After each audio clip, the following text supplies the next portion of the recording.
So around 4 phases I divided. First phase is basically we are going to cover the foundation level, like to understand what is data engineering and how Azure is going to help us throughout our journey.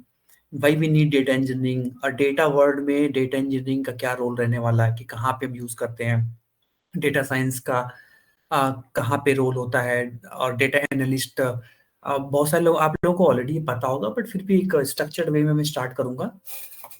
और एक दो class जो हमारी starting होगी वो थोड़ी वो foundation level पे होगी। तो यहाँ पे जो भी मैं कीवर्ड्स यूज करूंगा वो थोड़े से ऐसे लग सकते हैं कि that you guys are not familiar with their keyword. For example this IDLS, Databricks, and I will be using some high level words like Medallion architecture, uh, warehouse, lake house, so these words. But as we go further in our class, then you will have a complete understanding like why we are using these words, and what is the significance that going to play in throughout our role. तो पहला जो class है introduction to data engineering का and azure essentials. आज की class में हम azure का सेटअप कर लेंगे। Setup in term of sine up only, कि हम एक बार साइन अप करके और एज्योर पोर्टल रेडी कर लेंगे, क्योंकि जो नेक्स्ट क्लास से हमारा डेटा ब्रिक्स का जब स्टार्ट होगा, और प्लस हम एडीएलएस जो सबसे बेसिक लेवल का स्टोरेज होता है एडीएलएस का, वहां पे हमें एज्योर पोर्टल का सब्सक्रिप्शन चाहिए। So let's start. Whiteboard, I don't know, क्यों चल नहीं रहा।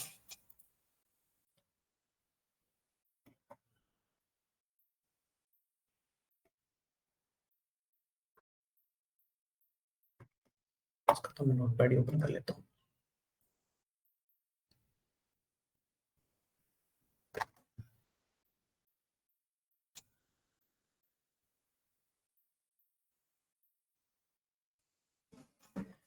अपनी जर्नी स्टार्ट करते हैं एक सिंपल सा स्टोरी से। स्टोरी कह लो या फिर हम पर डे अपनी लाइफ में जो यूज करते हैं, उससे स्टार्ट करता हूँ। जैसे कि हम अपने जैसे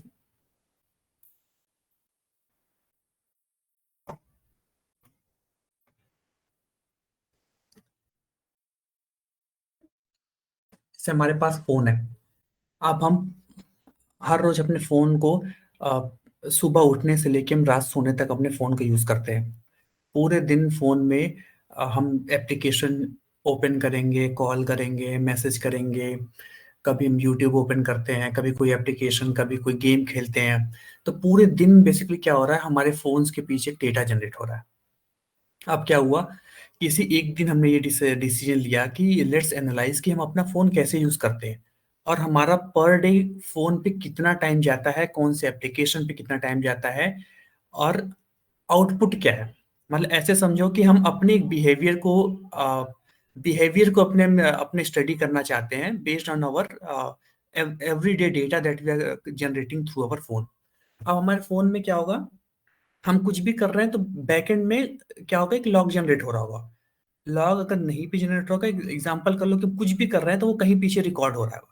अब वो रिकॉर्ड क्या होगा, वो ऐसा कोई स्ट्रक्चर्ड वे में रिकॉर्ड नहीं हो रहा होता है। यहाँ पे हमारे पास रोज होंगे, कॉलम्स होंगे, जहाँ पे start date, end date, application का नेम, और एक ही एप्लीकेशन अगर हमने एक दिन के अंदर 50 बार ओपन करा और किसी दिन ओपन ही नहीं करा, कभी हम यूट्यूब ज्यादा देख रहे हैं, फिर मुझे एनालाइज करना है कि मैं अब क्या, कि मैं एक हफ्ते या एक महीने के बाद ये देखना है कि मैं सबसे ज्यादा यूट्यूब कौन से टाइम पे यूज करता हूँ, एप्लीकेशन में व्हाट्सएप कितनी बार यूज करता हूँ, मेरा क्या स्टडी प्लान है। मुझे अगर सब कुछ समझना होगा तो मुझे क्या चाहिए होगा, डेटा।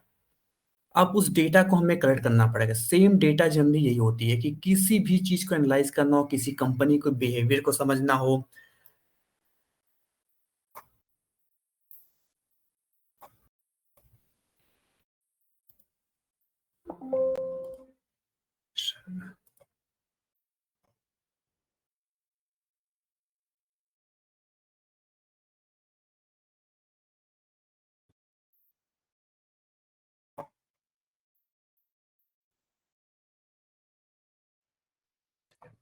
मैंने एक छोटा पीपीटी बनाया है। ये पीपीटी मैं आप लोगों को शेयर कर दूंगा क्लास के बाद, इसके थ्रू हम समझेंगे।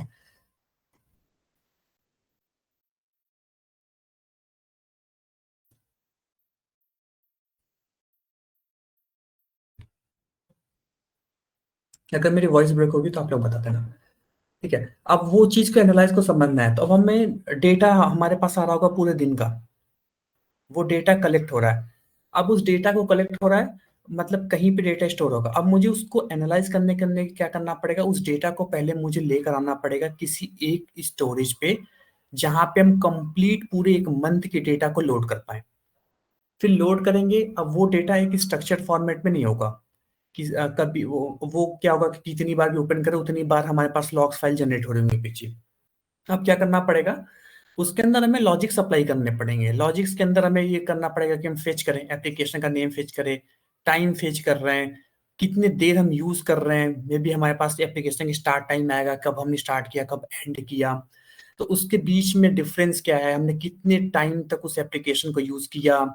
वो सारे के पीछे हमें क्या करना पड़ेगा, एक लॉजिकल अप्लाई करना पड़ेगा। अब वो लॉजिक है हमारे लॉग फाइल में, मतलब हमें कोई लैंग्वेज यूज करना पड़ेगा। अब जब हम उस लैंग्वेज को यूज करेंगे तो वहां पे हमें जो हम लैंग्वेज यूज करते हैं नॉर्मल सीक्वल हो गया, जो डेटाबेस के लैंग्वेज होते हैं बेसिकली, जिससे कि हम डेटा के रॉ डेटा के ऊपर हम एक उसका इंफॉर्मेशन फेच कर पाए या गैदर कर पाए। अब हम वो डेटा के इंफॉर्मेशन गैदर करेंगे, अब हमें उसको कहीं पे ड्रॉ करना पड़ेगा। ड्रॉ ऐसे करना पड़ेगा, हमें ये समझना पड़ेगा कि अल्टीमेटली हमें क्या आउटपुट मिल रहा है। जैसे हमने एप्लीकेशन नेम लिखा, हमने एक ट्रेंड जनरेट कर दिया कि मे बी हमारे पास एक ट्रेंड आ गया कि हम अल्टीमेटली पूरे मंथ में कब कब कैसे कैसे कितने टाइम यूज कर रहे हैं। सेम काम अगर हम फोन से हटाकर और एक कंपनी के अंदर जाए, जैसे कोई बंदा एक कंपनी है, उसने स्टार्ट कर अपने कंपनी का, वो स्टार्ट करा बहुत बेसिक से, तो उसने क्या किया, अभी उसका सेल्स एकदम कम है, सेल्स कम है, तो वो एक एक्सेल स्प्रेडशीट मेंटेन करेगा जिसके थ्रू वो अपने इन्वेंटरी और सेल्स के डेटा को को वो एक मेंटेन कर लेगा, क्योंकि अभी डेटा बहुत ज्यादा स्लो है और बहुत कम है। बट विथ टाइम उससे कस्टमर इंक्रीज करेंगे, सेल्स इंक्रीज करेगा। अब क्या होगा कि पूरे दिन में हो सकता है 24 घंटे अब सेल चलने के, पहले एक पर्टिकुलर टाइम पे थी। अब वो डेटा साइज बढ़ने लगेगा, बढ़ने लगेगा। अब वो स्प्रेडशीट के अंदर मेंटेन करना इजी नहीं होगा। अगर वो इजी हो भी जाएगा तो उससे हमें कोई मीनिंग नहीं निकलेगा डेटा का, कि कौन से प्रोडक्ट का सेल कितना चल रहा है, कौन से प्रोडक्ट आउट ऑफ स्टॉक बार बार जा रहा है। हो सकता है कि कोई प्रोडक्ट ऐसा हो जो नॉर्थ में चल रहा, साउथ इंडिया में नहीं चल रहा, कोई साउथ इंडिया में चल रहा, कोई नॉर्थ में नहीं चल रहा। वो सारी लेवल की एनालिसिस, या फिर जब हम बिजनेस का जब कोई डिसीजन लेने पाएंगे, तो वो इंफॉर्मेशन हमें स्प्रेडशीट से नहीं मिल पाएगी। वो सारे बिजनेस के प्रॉब्लम्स आने लगते हैं। इससे क्या होता है कि डिसीजन स्लो होने लगते हैं, because of lack of information. यहाँ पे एंट्री होती डेटा इंजीनियर्स की। अब डेटा इंजीनियर्स का क्या रोल होता है, मेरी वॉइस क्लियर है ना? हाँ जी, हाँ जी।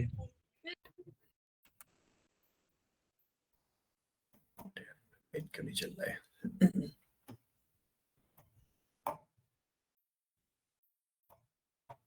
मैं एक बार स्क्रीन से वापस करता हूँ।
तब परेशान कर रहा है मेरा, बस एक मिनट देना।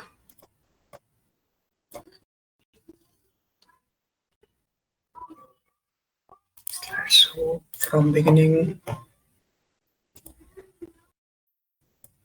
मैंने स्टार्ट किया, हाँ चल रहा सब।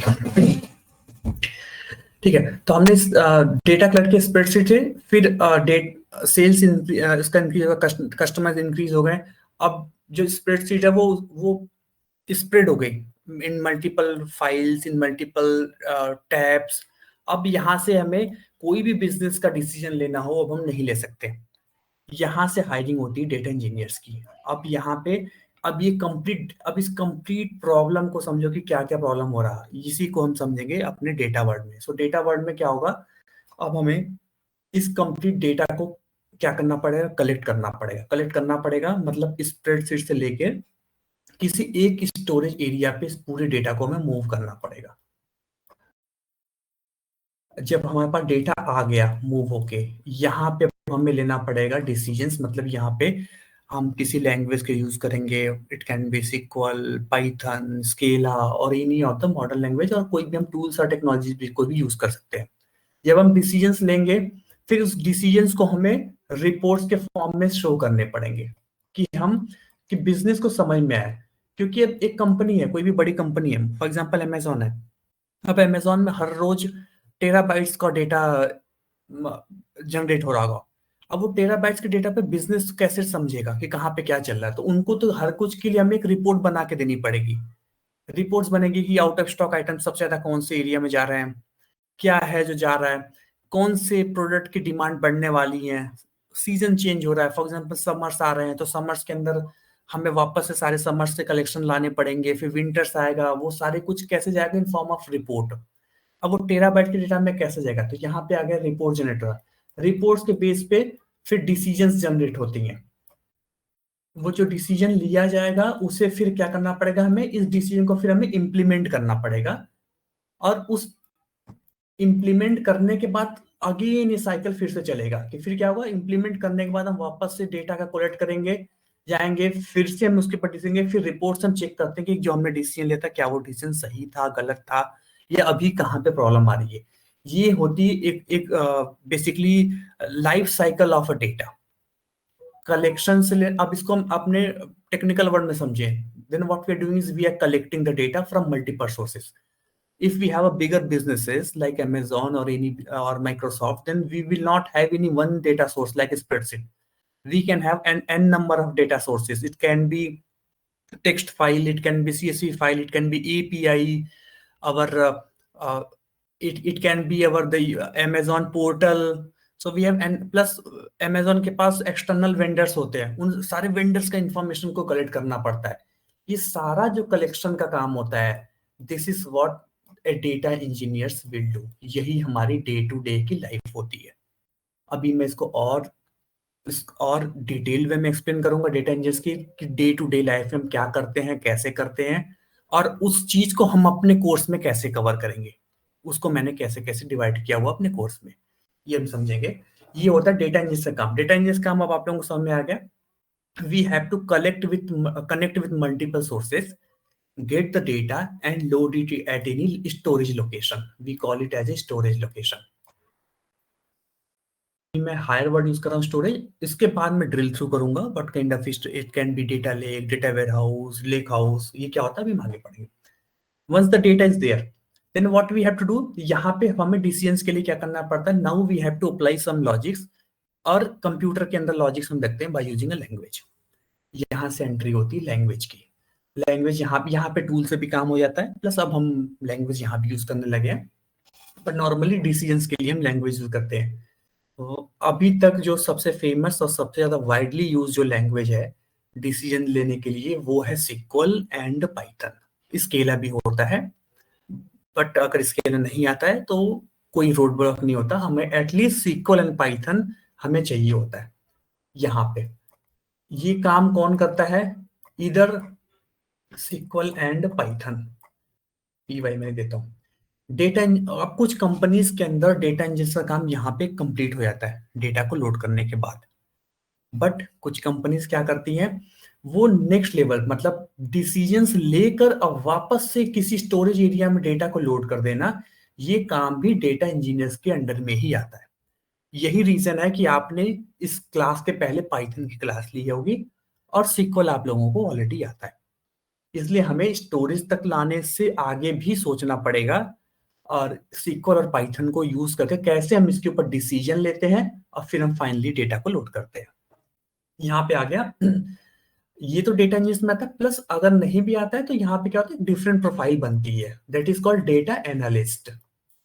डेटा एनालिस्ट का काम होता है कि बिजनेस के साथ वो कनेक्ट करें, वो बिजनेस के साथ कनेक्ट करते हैं और उनसे पूछते हैं कि डेटा हमारे पास आ गया, अब आपको क्या करना है, आपको क्या डिसीजन लेना है। फिर बिजनेस बताता है कि कस्टमर का टॉप सेलिंग निकाल लो, हमारे टॉप कस्टमर निकाल लो, ये चेक करो कि कौन सा प्रोडक्ट सबसे ज्यादा रिटर्न आ रहा हमारे पास, कौन से प्रोडक्ट की रेटिंग अच्छी है, खराब है, टॉप रिटर्निंग, ये सारा कुछ क्या होता है, ये सब केपीआईज, इनको बोलते हैं केपीआईज। ये केपीआईज होते हैं या फिर जो लॉजिक्स आते हैं वो आता है उसको डेटा एनालिस्ट प्रोवाइड करता है। तो डेटा एनालिस्ट बना के उसके बेस पे वो रिपोर्ट बनाता है। रिपोर्ट के लिए जो सबसे फेमस टूल अभी है मार्केट में, that is called power BI. और आप लोगों ने एक वर्ड सुना होगा टैबलू, टैबलू भी यूज होता है, और भी बहुत सारे टैबलू होता है, और मतलब बहुत सारे टूल्स होते हैं। नॉर्मली पावर बीआई टैबलू अगर आपको आता है then you are all good and ready for a job. यहाँ के बाद फिर उसके बाद बिजनेस, फिर यहाँ से हमारा खत्म हो जाता है अप्रोच डेटा का, कि फिर डिसीजन लेना बिजनेस काम होता है। फिर बिजनेस लेगा तो आगे जो भी इम्प्लीमेंट कराएगा, फिर हमारे पास फिर वापस से घूम के जो डेटा आता है, फिर से वही डेटा इंजीनियर हो गया और डेटा एनालिस्ट हो गया। और यहीं पे डिसीजंस के अंदर अब क्या होता है, कंपनीज के अंदर बहुत और भी कुछ मॉडल्स आने पड़ते हैं। तो यहाँ पे एंट्री अब हो गई है, that is called AI and ML की।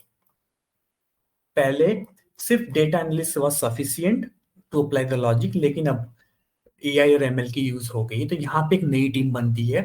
जैसे ही डेटा स्टोरेज में आता है, मतलब डेटा इंजीनियर से काम जैसे ही खत्म होता है, वैसी AI team, ML team, data analyst team और सारी टीम उस डेटा को यूज करके और अपने अपने मॉडल्स बनाते हैं। डेटा एनालिस्ट का क्या करेंगे, इनका सिंपल जॉब है कि वो सीक्वल का पाइथन का कोड लिखते हैं और उस कोड को लिखकर वो डेटा को लोड करके रिपोर्ट बना देते हैं। दैट्स इट, इनका काम खत्म हो जाता है।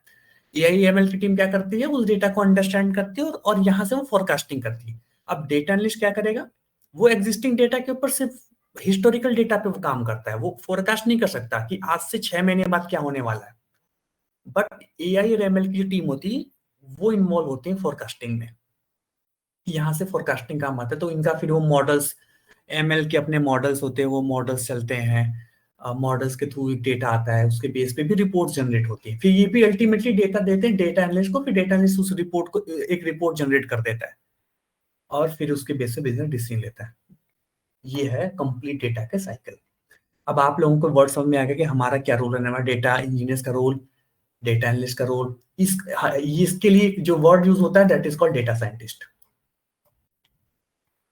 इसलिए डेटा साइंटिस्ट के जॉब में आपका बेसिक जो चीज पूछी जाती है that is called Python SQL with machine learning, not machine learning, models, जो अभी के मॉडल्स चलते हैं, बहुत रेजिक्स और मैथमेटिकल्स ऑपरेशंस चलते हैं, इसलिए ये मैथमेटिक्स पे ज्यादा करते हैं क्योंकि इनको फोरकास्टिंग करनी पड़ती है। फोरकास्टिंग है तो फिर वो फॉर्मूलाज लगते हैं कि डेटा आगे क्या होने वाला है।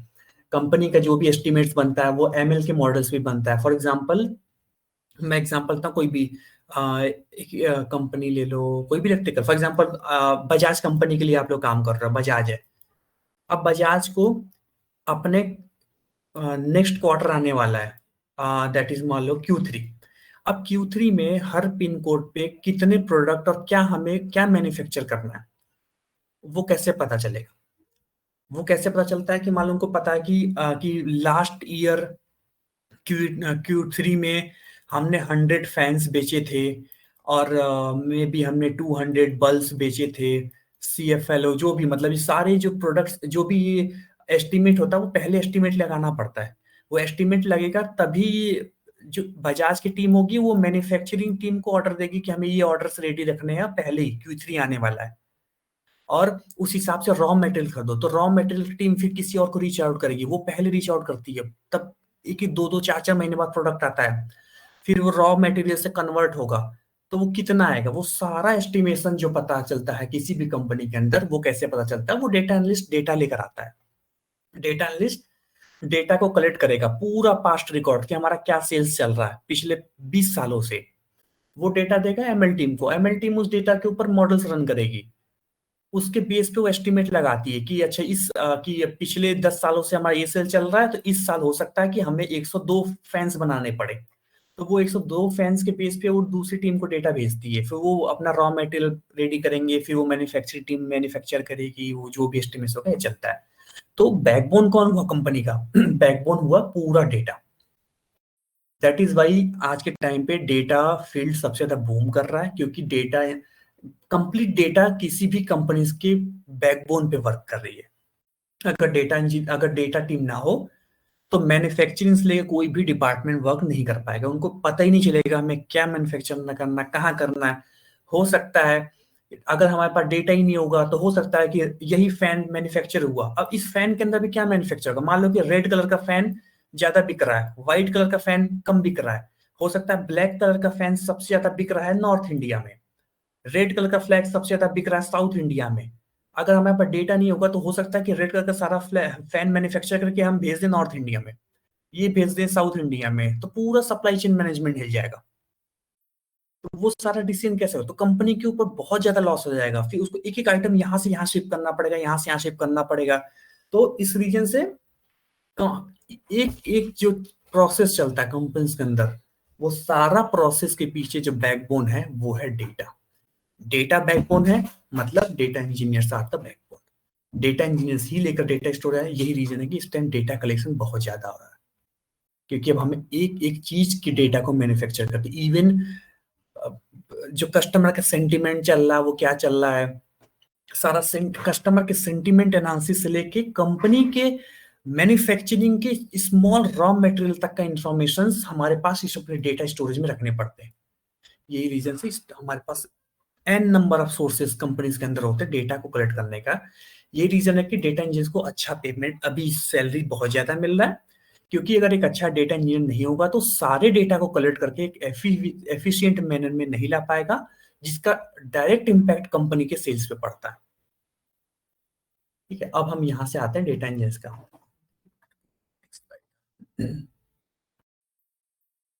अब हम क्या क्या कवर करने वाले हैं ओवरऑल अपनी कंप्लीट लेक्चर्स में। सबसे पहले तो हमारा डेटा इंजीनियरिंग का फंडामेंटल चलेगा, जहाँ पे हम कोर प्रिंसिपल समझेंगे डेटा इंजीनियरिंग का। आर्किटेक्चर से लेके हम एंड टू एंड एक पाइपलाइन बिल्ड करेंगे by end of the course, जहाँ पे हम कोई भी कंपनी मैन्युफैक्चरिंग या सेल्स की कोई कंपनी पिक कर लेंगे। चलिए जैसे हमने बजाज का एग्जांपल ले लिया, तो हम चलो बजाज मान लेंगे कि हम बजाज कंपनी के एम्प्लॉई हैं और हमारे पास डेटा ऐसे आ रहा है, तो अल्टीमेटली हमें क्या डिसीजन लेना है, अब उसकी पाइपलाइन कैसे बिल्ड होती है वो हम बिल्ड करेंगे। उसके अंदर एज़्योर डेटा प्लेटफॉर्म की कैपेबिलिटीज क्या होनी है वो हम एक्सप्लोर करेंगे।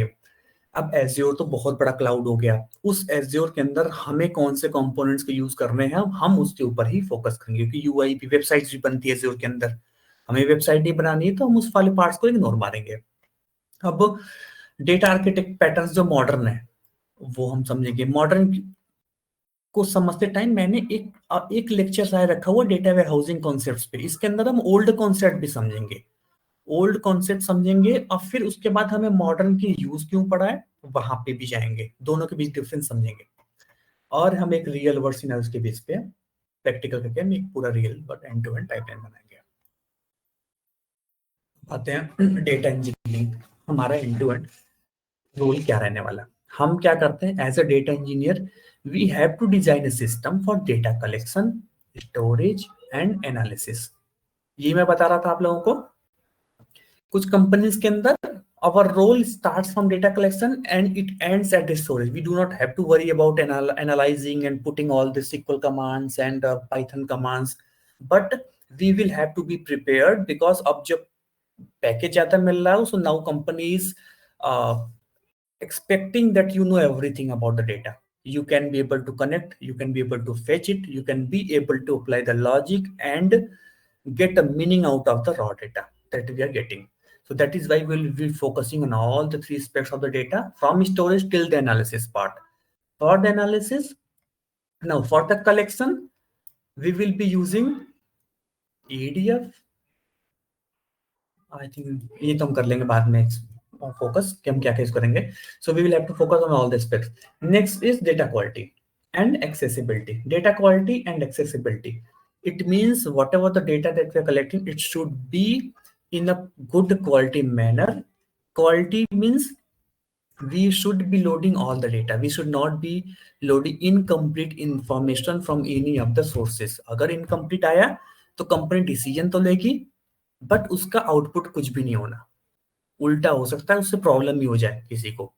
इसलिए कंपनीज जल्दी ट्रस्ट करती है, तो सबसे पहले वो आंख बंद करके ट्रस्ट करती है डेटा पे, तो ये मेक श्योर करती है कि डेटा में क्वालिटी में कोई इशू ना हो। अब क्वालिटी का ऐसा नहीं होता कि incomplete means quality, it can be anything. For example, मेरे पास डेटा आ रहा है from 3 sources, 1 source, 2 source and 3 source. और सिंपल सा हम एक कॉलम लेके चलते हैं, इट्स डेट कॉलम। मे बी जब डेटा पहला डेटा सोर्स से आ रहा है, यहाँ पे जो हमने फॉर्मेट मेंटेन किया है वो है YYY MMDD, इस फॉर्मेट में डेटा आ रहा है। यहाँ पे हो सकता है कि जो डेटा आ रहा है वो DD MM और YY है। यहाँ पे जो डेटा आ रहा है वो मान लो आ रहा है कि DD और YY।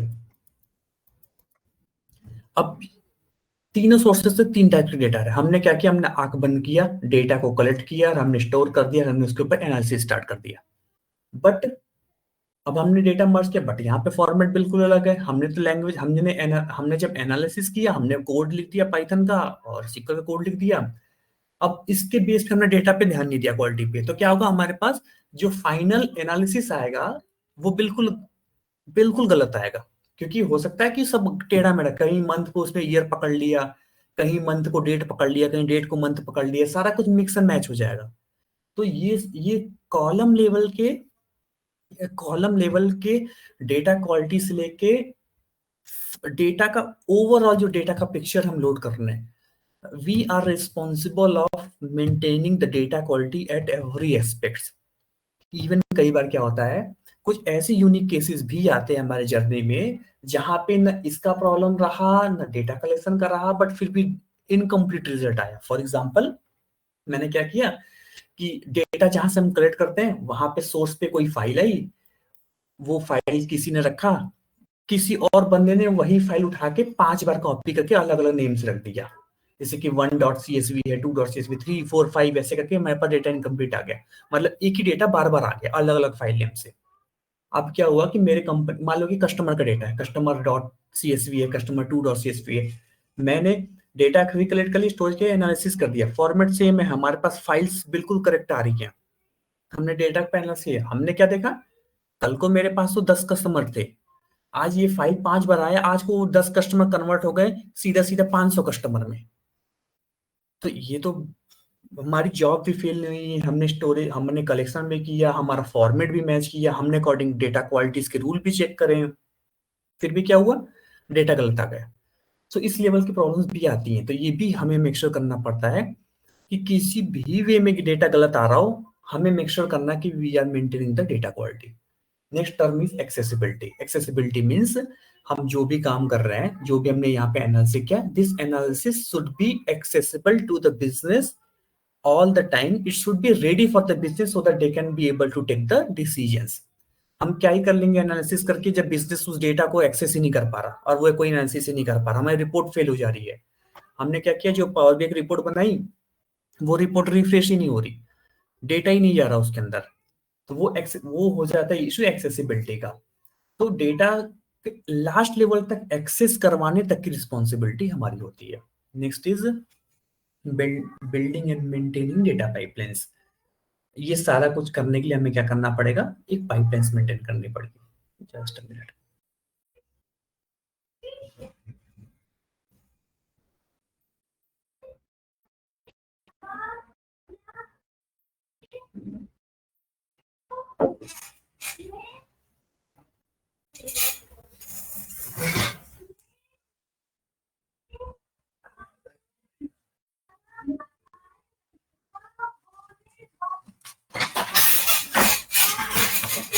क्या next is building maintain data pipelines.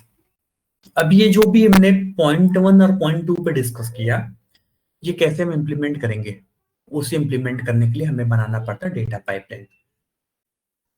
तो एज अ डेटा इंजीनियर्स हम लोग हर रोज डिजाइन करते हैं, बिल्ड करते हैं और मेंटेन करते हैं डेटा पाइपलाइंस को, जिससे हम फ्लो ऑफ डेटा मेंटेन कर पाए from various sources to the required destinations.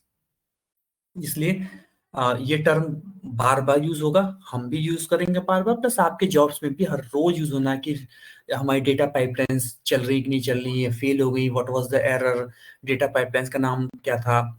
इसको ही लोग अलग अलग वर्ड्स में यूज करते हैं क्योंकि हर एप्लीकेशन का अपना वर्ड है। जैसे कि अगर तुम इसको बिल्ड कर रहे हो एयर फ्लो में, तो इसका टर्म्स चेंज होकर डैक्स, लोग इसको बोलते हैं डैक्स। और ऐसी हर टूल्स के अपने टर्मिनोलॉजी चेंज होते हैं, बट अल्टीमेटली बैकएंड में हम क्या बोलते हैं, इसको बोलते हैं डेटा पाइपलाइन। हमारी जॉब है डेटा पाइपलाइन बनाना हर रोज। और the last thing is supporting the analytical processes. जैसे मैंने आप लोगों को बताया था कि हम स्टोरेज में डेटा लेकर आ जाते हैं, after that our data will be consumed and used by the this BI team. BI means by data analyst, जो मैंने word use किया, that is called the business intelligence team as well.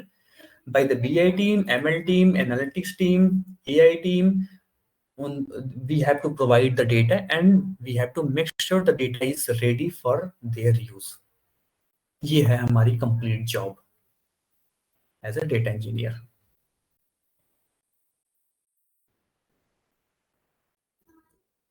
हमने cover कर दिया। We have to between the raw data and the data consumption.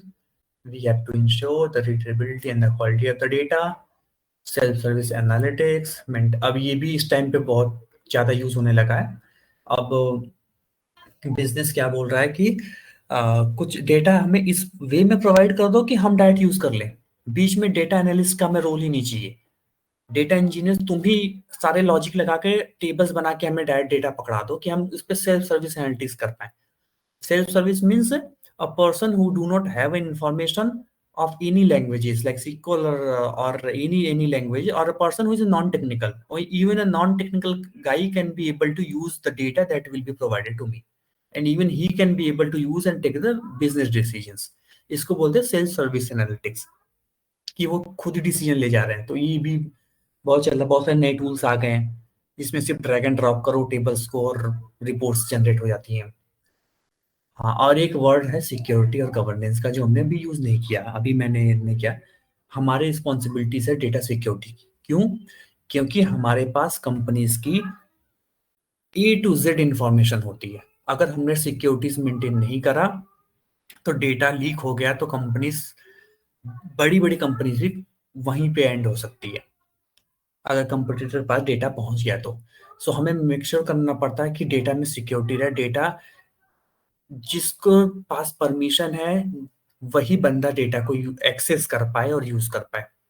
So that security and governance is also our responsibility. इसके लिए बहुत सारे हमारे अलग अलग टीम्स होती हैं, लाइक डेवऑप्स टीम, और सिक्योरिटी की भी अलग अलग टीम होती है जो मैनेज करती है रोल्स और पॉलिसीज क्रिएट करना internal. But ultimately it's our responsibility that we should be using that the policies that has been created by our DevOps teams. तो वो हमें देते हैं कि for this pipeline we are, even हमारे पास कहता है पीआई इंफॉर्मेशन होता है। अभी आप लोग जब इंटरव्यू स्टार्ट होगा ना, तो देखना जैसे ही वो पाइपलाइन पे आता है वो जरूर सिक्योरिटी वर्ड पे आ जाते हैं। They will use this one word called PII. इसको पीआई का फुल फॉर्म होता है सर पर्सनल इंफॉर्मेशन। जैसे कि हमारा इन कोई भी ऐसा इंफॉर्मेशन दैट जिसको यूज करके तुम एक किसी इंडिविजुअल के पास पहुंच जाओ, that information is called PII information.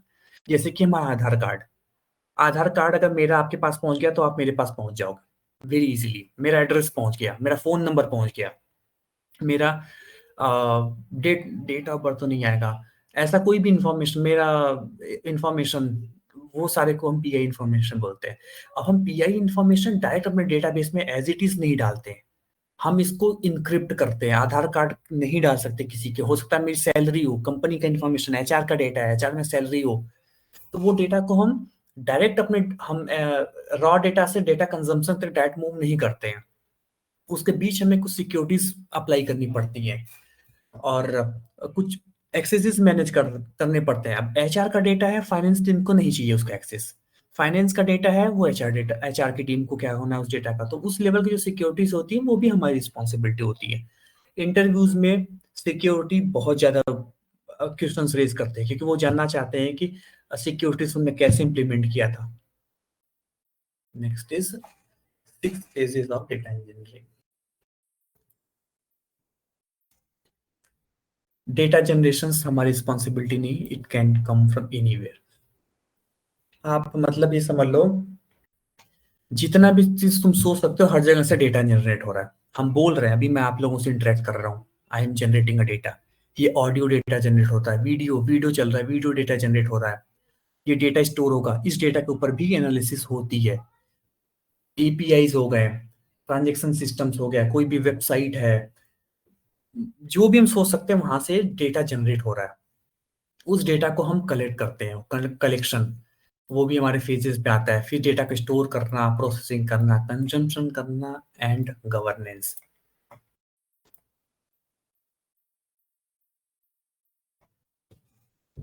अब हम now we will be focusing on the data generation part, because for your interview this is going to be the first question, that how you, what was the sources that you were collecting in your life cycle to collect the data। ये जरूर पूछा जाता है कि तुम्हारे pipeline में कितने sources तुमने यूज किया है, तुमने कहाँ कहाँ से डेटा को कलेक्ट किया है, डेटा का फॉर्मेट क्या था, तुम्हारे पास एक्सेस कैसे आता था डेटा का। इसलिए जो सबसे फेज 1 होता है that is the data generation, यहीं से हमारा इंटरव्यू स्टार्ट होता है। अब वैसे यहाँ तक anyone have any kind of doubt और you want me to continue? All good. Okay. Then we are going to the phase 1 of that is the data generations। Data generations हम कोई एक एग्जांपल ऐसे ले लेना कि अभी you all guys are working in a company, तो आप लोग ऑलरेडी शायद डेटा वर्ड में हो, अभी उस पर करेंगे आगे डिस्कस। या तो उसका एग्जांपल ले लो या फिर कोई एग्जांपल ले लो किसी भी कंपनी के, जैसे हमने बजाज का ले लिया या अमेजोन का ले लिया। अब हम ले लेते हैं बजाज कंपनी का एग्जांपल। बजाज हैवेल्स या कोई भी एक मैन्युफैक्चरिंग इसलिए ले रहा हूं मैं क्योंकि हम इससे अपने आप को रिलेट कर पाएंगे बहुत इजीली। अब कंपनीज के अंदर अपने इंटरनल पोर्टल्स होते हैं, अपने इंटरनल ईआरपीज होते हैं, सीआरएम होते हैं। सबसे फेमस सीआरएम का नाम आप लोगों ने सुना होगा, सेल्स फोर्स। सेल्स फोर्स हो गया, it can B SAP. SAP एक बहुत फेमस सोर्स होता है कंपनीज का, जो अपना इंटरनल होता है, एसएफ बोलते हैं इसको, सेल्स फोर्स। तो इंटरनल पोर्टल हो गया, इंटरनल वेबसाइट हो गई, या फिर इंटरनल कोई सीआरएम सिस्टम हो गया, that is called a transactional system. Transaction system हमारा एक सोर्स बनता है। आप इंटरव्यूज में बोलना पड़ता है कि we were using our transaction system to collect the data, we were using SAP और Salesforce to collect the data. ये हो गया जहाँ पे डेटा आता है, यहाँ से हम डेटा को कलेक्ट करते हैं। ट्रांजेक्शन सिस्टम में ही कंपनीज की इंटरनल वेबसाइट्स भी आती हैं। फॉर एग्जांपल अमेजोन का अपना amazon.com है, amazon.in है। वहां पे जाके हम जो भी एक्टिविटीज कर रहे होते हैं, हमने कोई भी प्रोडक्ट को सर्च किया, वो पीछे लॉग बन गई, वो डेटा हमें चाहिए होता है कि हर यूजर की क्या प्रेफरेंस है। मे बी हमें कस्टमर सेंटिमेंट चेक करना हो, तभी मैं नेक्स्ट टाइम पे अमेजोन लॉग इन करूंगा तो मुझे मेरे से रिलेटेड ही प्रोडक्ट दिखेगा। वो इंफॉर्मेशन भी कलेक्ट होता है। वो इंफॉर्मेशन कहाँ से आता है? ट्रांजेक्शनल सिस्टम से। बैंकिंग एप्लीकेशंस होती है, बैंकिंग का भी वो भी एनालाइज करते हैं कि हम सबसे ज्यादा क्या ओपन कर रहे हैं, हमारा इंटरेस्ट एफडी में जाता है कि क्रेडिट कार्ड में जाता है, आरडी में जाता है। नेक्स्ट टाइम पे हमें वो सजेशंस आते हैं, हमने एप्लीकेशन ओपन किया, तुरंत सजेशन आ गया कि हमने एफडी का रेट बढ़ा दिया, घटा दिया, आपके लिए नया क्रेडिट कार्ड आ गया। वो कैसे आते हैं इन्फॉर्मेशन? मतलब हमारे बारे में ऑलरेडी इन्फॉर्मेशन कलेक्ट किया गया पीछे से, कोई मॉडल रन हुआ है और उसने मेरा एक सेंटिमेंट बना के ये बता दिया कि इस बंदे को ये चीज दिखानी है। वो कहाँ से आता है? That is coming from the transactional system. Next is application logs and matrix. Logs and matrix ऐसे समझो कि सिस्टम के लॉग्स होते हैं। सिस्टम के लॉग कैसे समझो? For example you are working for any company that is using IoT. IoT होता है, या फिर कोई ट्रक जैसे कि कोई सप्लाई चेन मैनेजमेंट का डेटा हो गया। सप्लाई चेन मैनेजमेंट का डेटा हो गया। सप्लाई चेन मैनेजमेंट डेटा कैसे जनरेट होता है? मान लो कि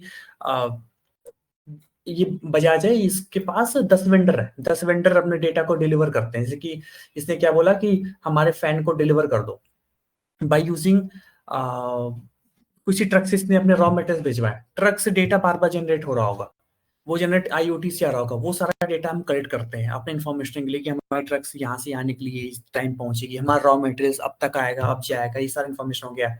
आईओटी डिवाइसेस, सेंसर्स हो गए, एक्सटर्नल डेटा प्रोवाइडर्स हो गया, ऑब्वियसली बजाज कोई आइटम डिलीवर कराना पड़ेगा तो हो सकता है वो इंडियन पोस्ट से कोई चीज डिलीवर करा रहा हो।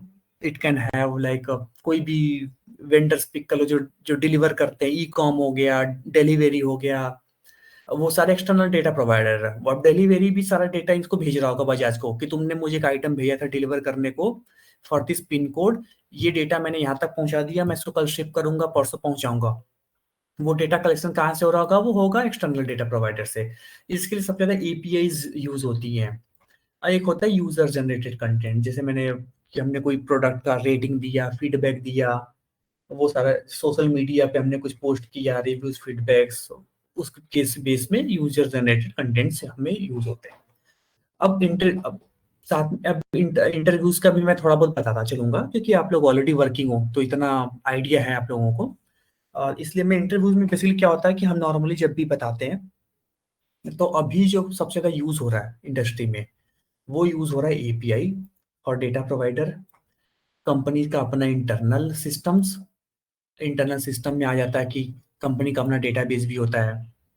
अ, वो सिक्वल सर्वर पे होगा, माई सिक्वल पे होगा, पोस्टग्रे पे, तो या फिर कंपनीज के अपने एक्सेल फाइल, सीएसवी फाइल, वो सारी फाइल्स वाइल्स जनरेट होती है।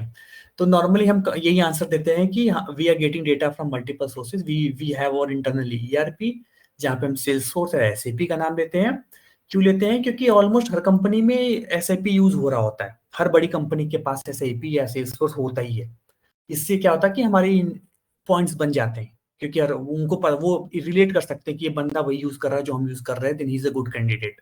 तो हम बार बार एसएपी और सेल्सफोर्स का वर्ड यूज करते हैं। फिर हर कंपनी के अंदर फाइल्स यूज होते हैं, फाइल्स में Excel file, CSV file, text file हर कोई यूज कर रहा है। तो हम एक सोर्स को बोल देते हैं we were using the files as a source, as one of our sources.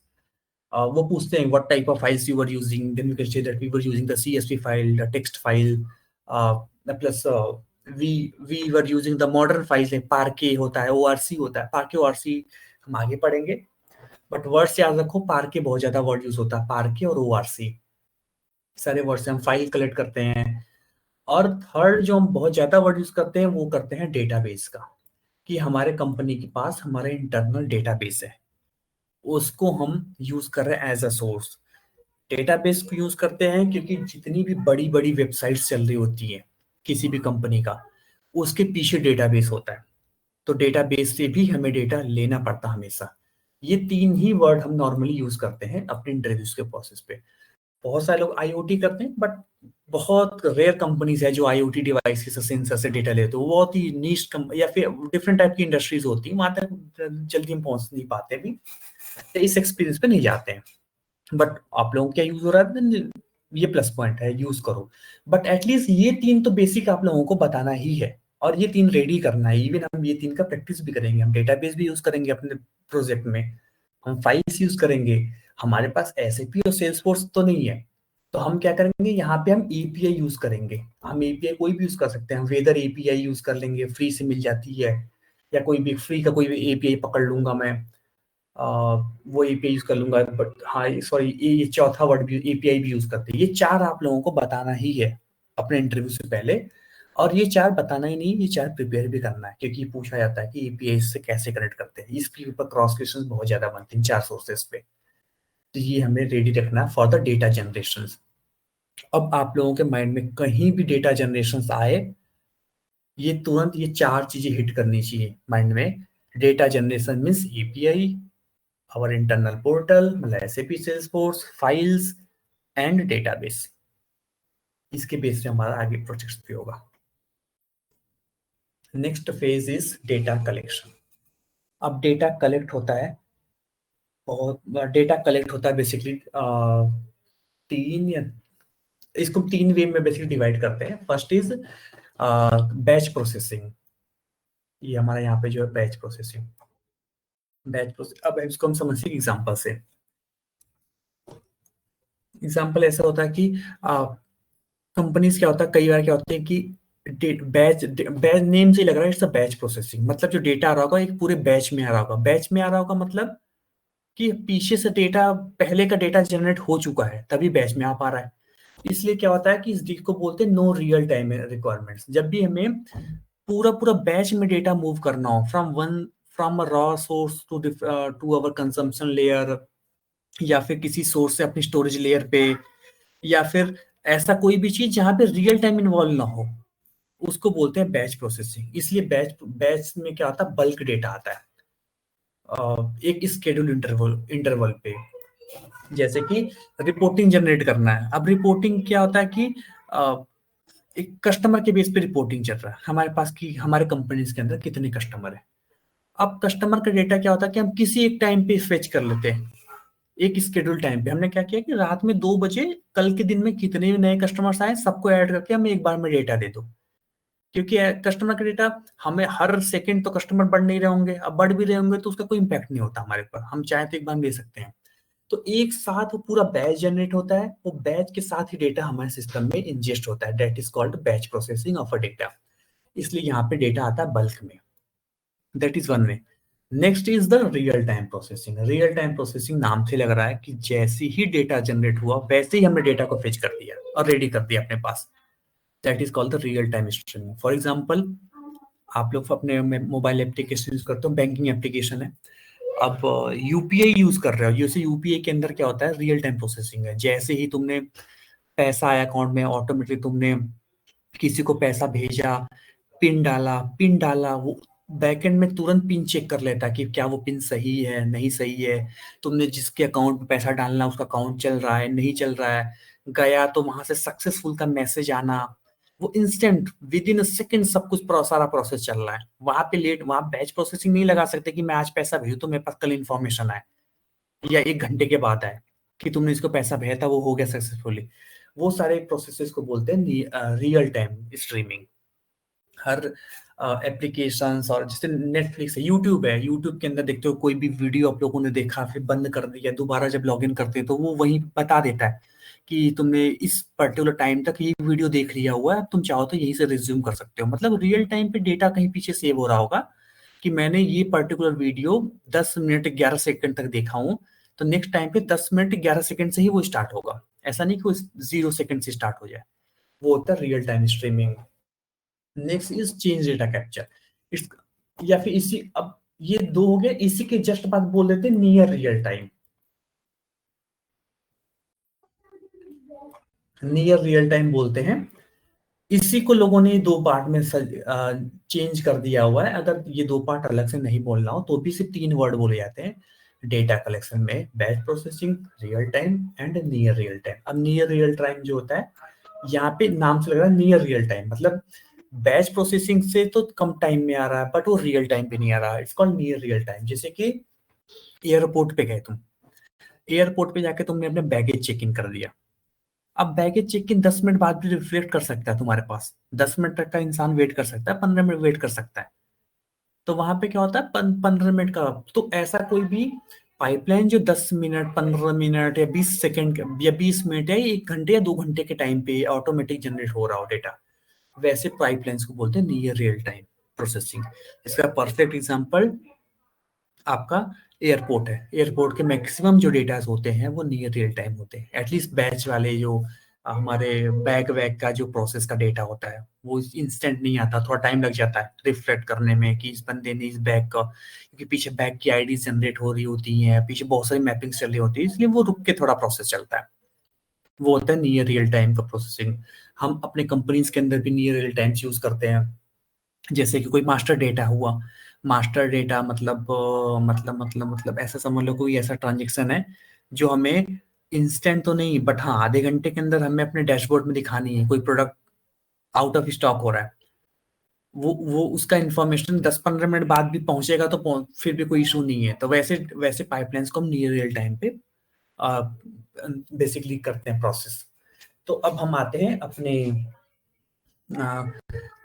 Cycle, अपने रोल पे। तो हमारे रोल में हमें तीनों टाइप की पाइपलाइन क्रिएट करनी पड़ती है, ठीक है। बट क्या होता है, नॉर्मली अभी जो डेटा इंजीनियर्स है वो 90% और 95% they are working on the batch processing. Even मैं भी, मेरा एक्सपीरियंस भी ऑलमोस्ट 9 साल का हो गया। अभी भी मैं बैच प्रोसेसिंग और नियर रियल टाइम पे ही काम करता हूँ। अभी रियल टाइम स्ट्रीमिंग बहुत कम प्रोजेक्ट पे मैं पहुंच पाया, क्योंकि ये अभी भी नीश सब्जेक्ट है। हर कंपनी से रियल टाइम स्ट्रीमिंग नहीं कर रही होती, क्योंकि यहाँ पे कॉस्ट बहुत ज्यादा आता है कंपनीज के अंदर, आता भी है। तो वो बहुत, अब जैसे बैंक है, वो एक ही दो एप्लीकेशन अपना रियल टाइम प्रोसेस स्ट्रीमिंग में चला रही है, बाकी सारा कुछ उसका बैच प्रोसेसिंग पे चल रहा होता है पीछे। और हम लोग जब माइग्रेट करते हैं ना ऑन प्रेम से क्लाउड पे, तो क्लाउड के मैक्सिमम चीज क्या होता है, सब बैच प्रोसेसिंग पे चल रही होती है। इसलिए अ, जब इंटरव्यूज में हम जाते हैं तो अभी भी हम यही बोलते हैं कि we are working for the batch processing team, क्योंकि रियल टाइम प्रोसेसिंग पे इवन कॉस्ट भी कम आती है। अगर अपने इंटरव्यू में बोल दोगे कि I do not have a direct exposure the real time, but I know how how we are using, कि बोल सकते हो कि in our team we are using the real time, but I am not directly working with that team.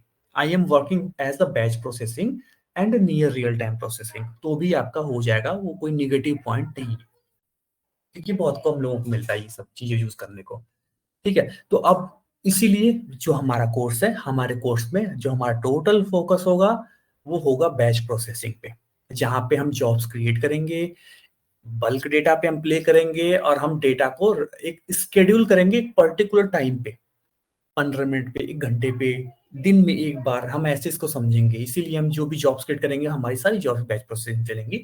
हम थोड़ा time spend करेंगे real time पे, at least हम टर्मिनोलॉजी को समझेंगे, कि वो अगर पूछ दे तो हमें टर्मिनोलॉजी का आइडिया हो कि what is real time, real time के लिए कौन से टूल्स यूज होते हैं, इस टाइम पे वर्ड में सबसे ज्यादा यूज होने वाला कौन सा टूल है, वो सारा कुछ हम कवर करेंगे। बट आप लोगों को पढ़ना होगा तो एक बार खुद से पढ़ लेना, या फिर खुद से एक प्रोजेक्ट बना लेना रियल टाइम का, वो हम देख लेंगे अपने कोर्स में फ्यूचर में, ठीक है। तभी हमारा फोकस बैच प्रोसेसिंग पे होगा, और near near real time is similar to batch processing, तो इसके अंदर कोई अलग से हमें फोकस नहीं करना पड़ेगा। एक टर्मिनोलॉजी आती है चेंज डेटा कैप्चर, इस पे आते हैं। चेंज डेटा कैप्चर क्या होता है, नाम से लग रहा है कि डेटा, जो डेटा चेंज हो रहा है सिर्फ हम उसको कैप्चर कर रहे हैं। मतलब हमें पूरी पूरी फाइल मूव नहीं करते। अगर हमारे पास कस्टमर है, कस्टमर का डेटा आ रहा है, 100 कस्टमर है, आज के दिन में मेरे पास सिर्फ 2 कस्टमर बढ़े हैं। अब वो जो 100 कस्टमर है जिनका डेटा चेंज नहीं हुआ, हम उनको कैप्चर नहीं करेंगे। जो 2 नए कस्टमर ऐड हुए हैं, सिर्फ उसका इंफॉर्मेशन हम फेच करके डेटा को मूव करेंगे और अपने स्टोरेज एरिया में मूव करेंगे। मतलब हमने क्या किया, हमने डेट जो चेंज डेटा था सिर्फ उसको हमने कैप्चर किया, डेटा को मूव कर दिया। ऐसे पाइपलाइंस को बोलते हैं चेंज डेटा कैप्चर पाइपलाइंस, ठीक है। ये हम कहाँ करते हैं, ये हम करते हैं बड़े टेबल्स पे। बड़े टेबल्स पे कैसे करते हैं, क्योंकि मान लो कोई ट्रांजेक्शन का टेबल है, एक कंपनी के अंदर पर डे लाखों ट्रांजेक्शन हो रहे होते हैं। हम वापस से बजाज का एग्जांपल लेते हैं। बजाज के अंदर एक दिन में कुछ नहीं तो मैं कह रहा हूँ कि 5-6 लाख ट्रांजेक्शन तो हो ही रहा होगा। तो इमेजिन करो कि हमारी जो टेबल्स होगी पीछे, जिसके अंदर हर रोज 5 लाख रिकॉर्ड्स अगर इंसर्ट हो रहे हैं, उसके अंदर वो टेबल बड़ी होती जाती है। उसके अंदर अगर 10 साल का डेटा भी होगा तो उसके अंदर करोड़ों में रिकॉर्ड्स होते हैं। अब पर डे हम बैच प्रोसेसिंग से पूरा डेटा मूव नहीं कर सकते। ये नहीं कि हम रोज रोज 10-10 करोड़ का रिकॉर्ड मूव कर रहे हैं, इधर से इधर। वहां पे हम क्या करते हैं, हम ऐसी पाइपलाइन जनरेट करते हैं कि सिर्फ जो डेटा चेंज हो रहा है, सिर्फ हम उसको कैप्चर कर रहे डेटा को आगे मूव कर दें। तो हम अगर पर डे 5 लाख ट्रांजेक्शन हो रहे हैं, तो हम वो 5 लाख का ही रिकॉर्ड हम मूव करते हैं, ठीक है। फॉर एग्जाम्पल 5 मिलियन ट्रांजेक्शन हो रहे हैं, 5 मिलियन रोज क्रिएट हो रहे हैं, तो उसके लिए हम चेंज डेटा कैप्चर को कई पाइपलाइन जनरेट करते हैं। इसके अंदर बहुत सारे टाइप्स आते हैं, एसईडी टाइप 1, 2, 3, और हम कैसे यूज करते हैं ये भी बनते हैं इंटरव्यू क्वेश्चन, जो हम आगे पढ़ेंगे। नेक्स्ट आता है एपीआई पोलिंग। ये बहुत हॉट टॉपिक है। हॉट टॉपिक इस रीजन से भी है क्योंकि ये अब मैक्सिमम जो पाइपलाइंस बनती है उनके अंदर एपीआई जरूर आता है। हर कंपनी डायरेक्टली और इनडायरेक्टली एपीआई यूज कर रही होती है। वैसे आप लोगों को एपीआई का आइडिया है या थोड़ा इन्फॉर्मेशन मैं दूं? एनीवन?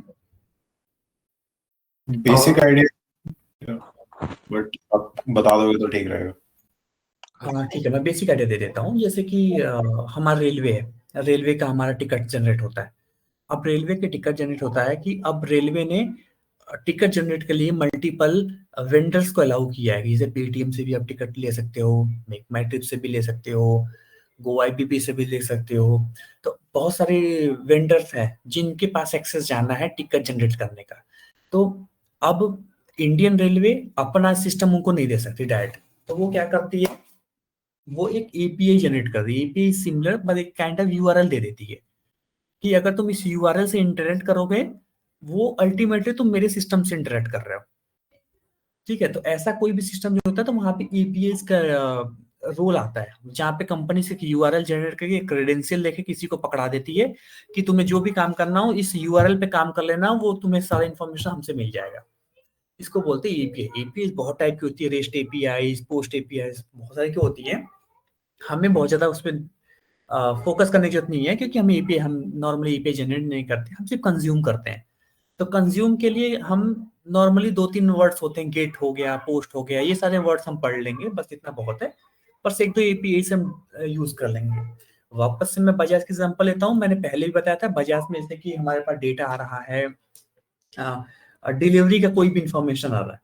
अब बजाज खुद तो डिलीवर कोई आइटम करेगा नहीं, वो डिलीवरी को पकड़ेगा और सबको पकड़ेगा। वो सारा कुछ कहाँ से आएगा, वो किसी वेंडर से आएगा। अब वो वेंडर से उसको इंटरेक्ट करना है, तो वो क्या क्या कहेगा, ये वेंडर कहेगा ना कि बजाय की काम करो, मुझे वेंडर, तुम मुझे एपीआई दे दो, तुम्हारे एपीआई से मैं डेटा फेच कर लूंगा।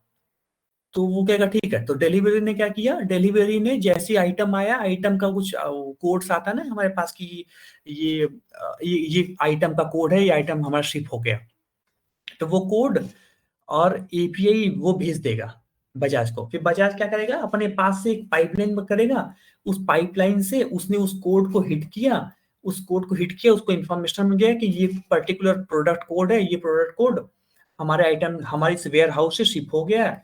ये शिप होके ये 2 दिन के बाद इस डेस्टिनेशन वाले पिन कोड पे पहुंच जाएगा।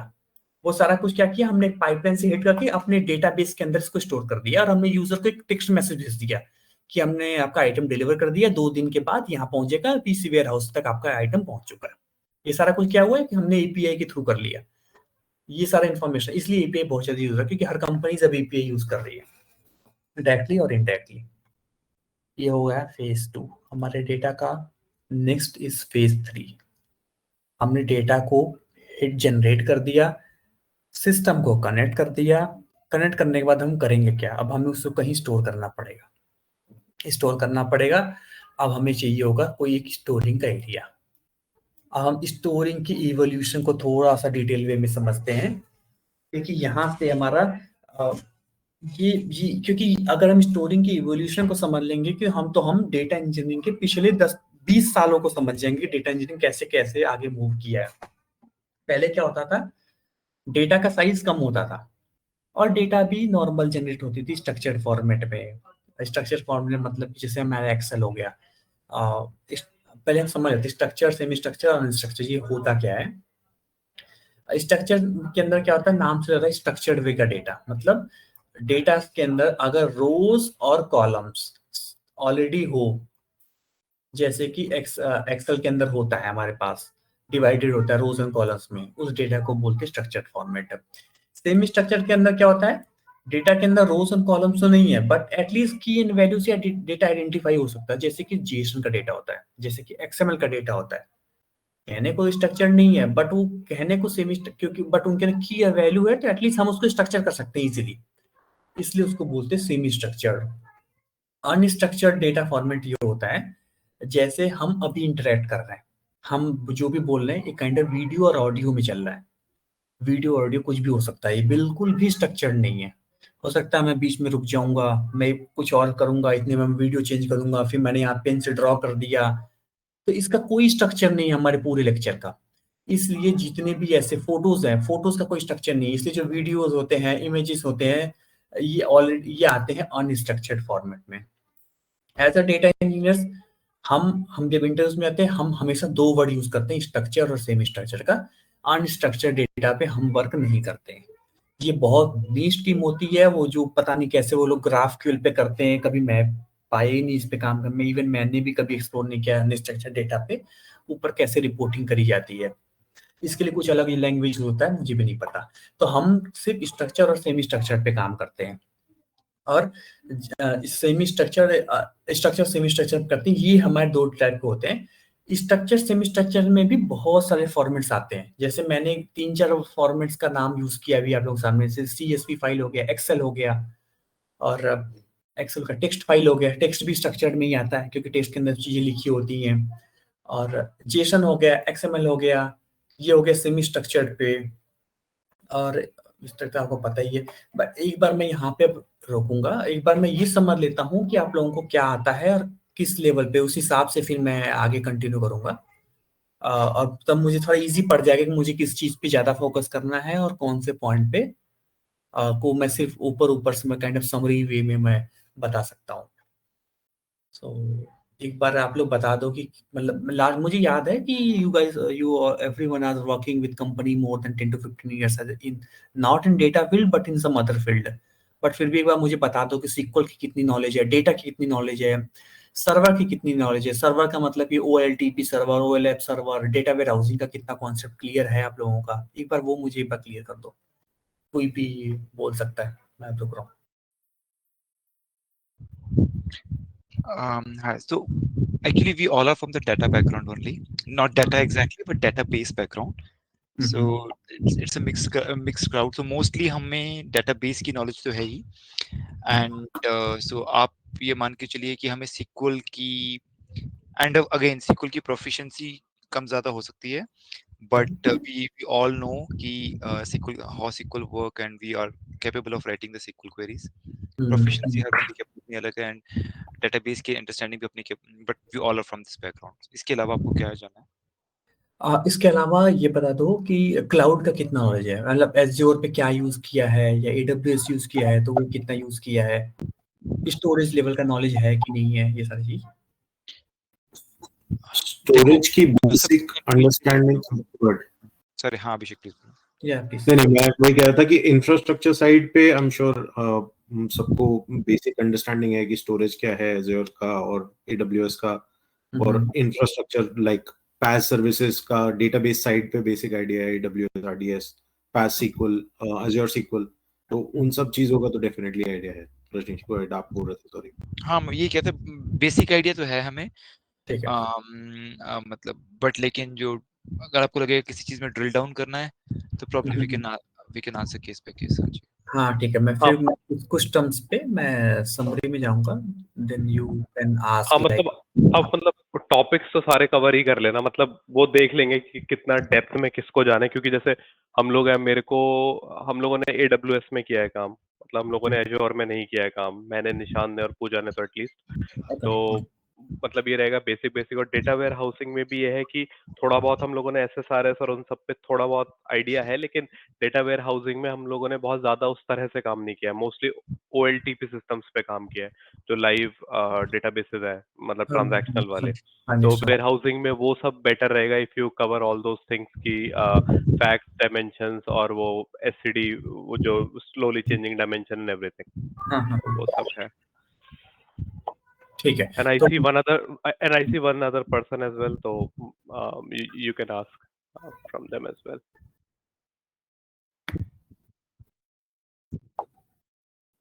ठीक है, मैं एक बार ठीक है। आप जब स्टोरेज के बारे में बात कर रहे हैं तो when you are talking about the storage, you are asking कि the storage how the terminology and everything as per cloud, or you were talking just means the basic understanding that how the storage works? मतलब basic चीज कि आप लोगों को ये like if you know like how we are collecting the data and till what level we are loading the data, like data warehousing, what is data warehousing, what is data lake, what is lake house, why we need data warehouse, these kind of things only that I Right. So data warehouse, data lakes, जो भी आप ये in terms में बात कर रहे हैं, so we just know that what these technologies are. Okay. We don't have any means apart from, I think, Rajneesh, I don't think that any one of us has the experience over the data lake or the data warehousing and all those things. तो वहाँ पे आपको basic भी थोड़ा सा cover करना पड़ेगा. वे मतलब as a database we know that how the storage works and everything, but not from the perspective of the data warehouse or the data lakes and all these things. The structure means क्योंकि data lake में बहुत सारे concepts आ जाते हैं, तो वो सारे concepts नहीं, उनके लिए exposure. ठीक है, तो मैं what I will do, at least I will go through all the, क्योंकि जो मैंने प्रोवाइड करा ना कि पर डे क्लास में हमें क्या कवर करना है, वहां पे तो मैं सारे टर्मिनोलॉजी को एक बार मैं लेकर ही आ जाऊंगा कि अगर बाकी भी हो तो एटलीस्ट रिवीजन हो जाए. और रिवीजन क्या है, प्लस मैं जब क्लास में लेता हूँ तो थोड़ा मैं ये भी बताता रहता हूँ कि इंटरव्यूज में किस लेवल की चीजें पूछी जा सकती है. जैसे मैंने भी बता दिया कि हमें कहाँ पे किस चीज के बारे में रिजिट रहना है इंटरव्यू में, कहाँ पे बोलना है कि हमने काम नहीं किया है. ये सब चीज तो मैं बताऊंगा. और बाकी और भी कुछ होगा तो हम बता देना कि कहीं पे कैसे चल रहा है या कोई चीज एक्स्ट्रा जानना हो उस केस में फिर बता देना आप लोग. हाँ जी अनुराग, मतलब हम वही चाह रहे हैं कि मतलब थोड़ा आप वेयर हाउस के भी कॉन्सेप्ट्स को डिटेल में ही बताएं कि वो कॉन्सेप्ट्स आगे भी हम किस तरीके से यूज करेंगे, बट उसका बेस भी थोड़ा हमारे लिए क्लियर हो, क्योंकि मतलब मुझे बिल्कुल वेयर हाउस के कॉन्सेप्ट्स के साथ मैं कंफर्टेबल नहीं हूँ, तो मेरे लिए फर्स्ट टाइम होने वाला है, तो थोड़ा उस वाले पर्सपेक्टिव से भी जरूर बताइएगा. ठीक है, तो मैं वो चीज़ तो मैं करूंगा. मैं जो भी कॉन्सेप्ट बताऊंगा भाई, मैं उसका एक प्रैक्टिकल एग्जांपल लेके बताऊंगा. और एक इंडस्ट्री, अब जैसे मैंने बजाज पिक कर लिया या कोई भी इंडस्ट्री पिक कर लूंगा जिससे हम रिलेट करते चलेंगे, ताकि आप लोग अपने कंपनीज में जहाँ पे वर्क कर रहे हो उससे रिलेट कर पाओ कि कैसे कैसे हम रिलेट कर सकते. तो कि अगर रिलेट कर लोगे ना तो फिर इजीली आंसर देगा, नहीं तो फिर क्या होगा, इंटरव्यू में बहुत प्रॉब्लम होती है. वो जब वो ड्रिल डाउन करने लगते हैं ना, बार बार पूछने लगते हैं कि what type of data that you are getting and why you are using this and that. वहां पे अगर रिलेशन नहीं होगा अपने अपने वाले काम से तो वहां पे बहुत चैलेंज होता है आंसर देने में. तो मैं एक बार रेफरेंस लेके चलूंगा. वैसे अभी आप लोग कौन से इंडस्ट्री में काम कर रहे हो वैसे ही बता दो कि क्या है, वो मैन्युफैक्चरिंग है या फिर ई कॉमर्स है, क्या है. सब अलग अलग ही हैं आई बिलीव. तो सब अलग अलग है. मैं इंश्योरेंस में हूँ. हम लोग फिनटेक में है, मतलब अकाउंटिंग और फाइनेंशियल है बेसिकली. मैं, निशांत और पूजा. अच्छा ठीक है, तो मैं ऐसे ही कोशिश करूंगा, मैं कोई फाइनेंशियल टर्म ही पकड़ लूंगा फिर फाइनेंसिंग का, या फिर मैन्युफैक्चरिंग पकड़ लूंगा, वो लोग इजीली सब लोग समझ लेंगे फिर. ठीक. तो नेक्स्ट इज दिस, हमें अभी समझ आते हैं कि डेटा फॉर्मेट और स्टोरेज को लेके. अब यहाँ से स्टोरेज का आता है, हम इवोल्यूशन समझते हैं. इवोल्यूशन क्या था कि जब हम जाए 2000 के अराउंड में, तो 2000 के टाइम पे क्या होता था, जो डेटा का वॉल्यूम होता था वो बहुत कम होता था, प्लस फॉर्मेट्स भी लिमिटेड थे. वहां पे भी टेक्स्ट फाइल और ये एक्सेल CSV ये सब चला करते थे. तो वहां पे डेटा को स्टोर करना बहुत ईजी था. तो वहां से क्या आया था, डेटा वेयर हाउसिंग कॉन्सेप्ट आ गया था, that is called SQL server. SQL server, जहाँ पे एक सिक्वल सर्वर उस टाइम पे ओरेकल आया है था, और जो भी but widely use SQL server, Oracle, ये सब यूज होते थे. तो ये सब यूज होते थे डेटा को स्टोर करने का एक वे, जहाँ पे हमारे पास टेबल्स हैं, डेटाबेस है, डेटाबेस के अंदर टेबल्स होते थे, टेबल्स के अंदर हम व्यूज भी क्रिएट करते थे, स्टोर प्रोसीजर क्रिएट करते थे, हम नॉर्मल बेसिक क्वेरीज लिखते थे like set star from table name, और एग्रीगेशन कर लिया हमने, सम ले लिया, एग्रीगेट कर लिया, वो सारा काम करते थे. लेकिन 2000 के बाद से क्या हुआ, डेटा का साइज बढ़ने लगा, बहुत ज्यादा बढ़ने लगा. 2002-3 तक तो चैलेंज, बड़ी कंपनी में चैलेंजेस आने लगे थे, जैसे गूगल की कंपनी है. अब गूगल के पास उस टाइम पे डेटा बहुत जनरेट होने लगा था. फिर दो बंदों ने क्या किया, गूगल का कोई वाइट पेपर रिलीज हुआ था उस टाइम पे.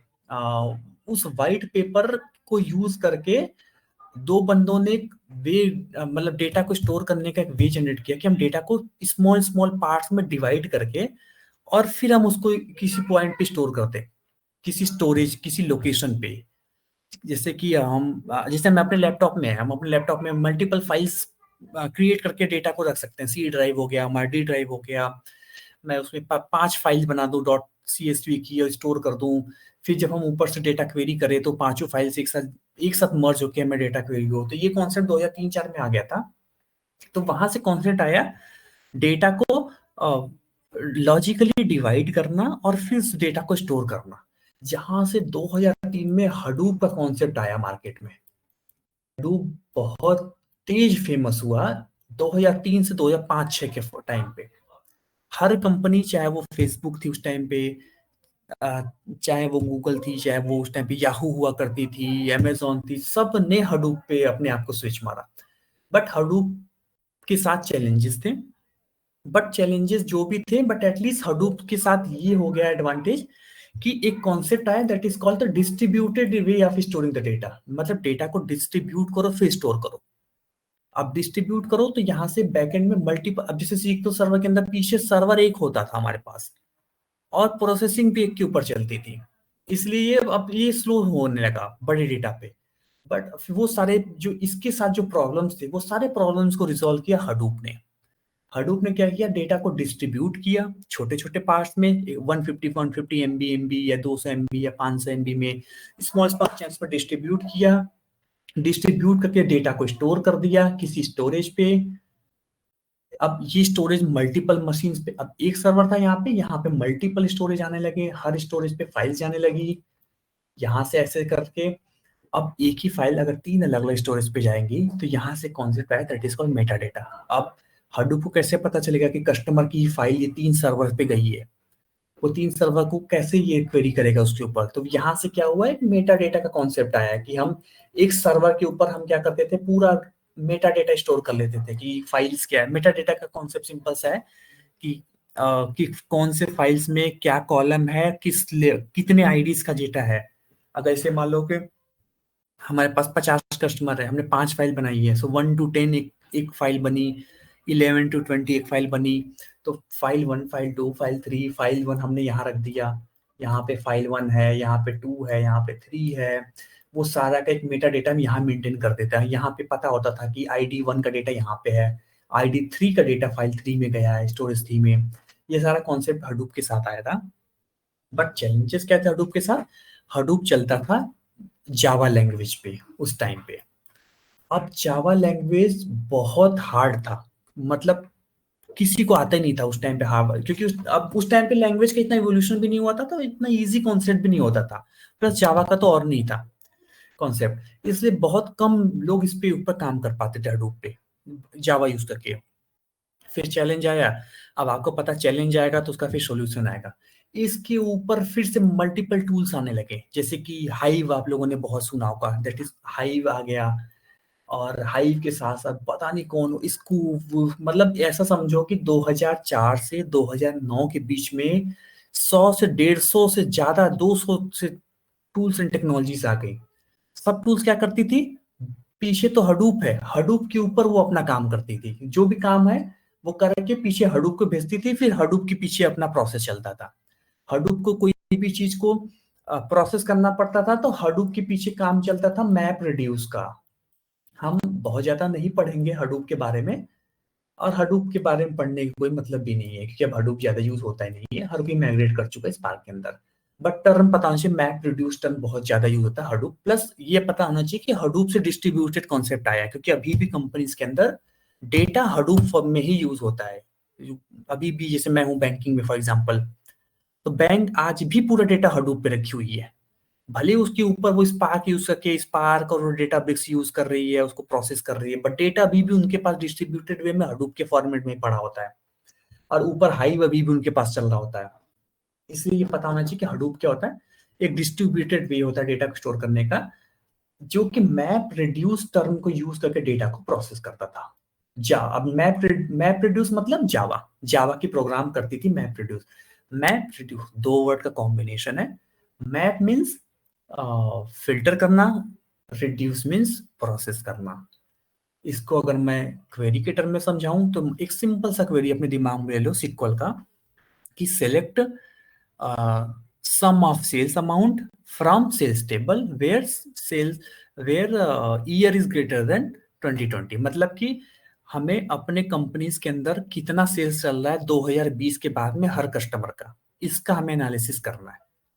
अब इसको हडूप कैसे प्रोसेस करेगा इस सिंपल से रिक्वायरमेंट को, वो क्या करेगा, पहले मैप, मतलब पहले उसको फिल्टर करेगा।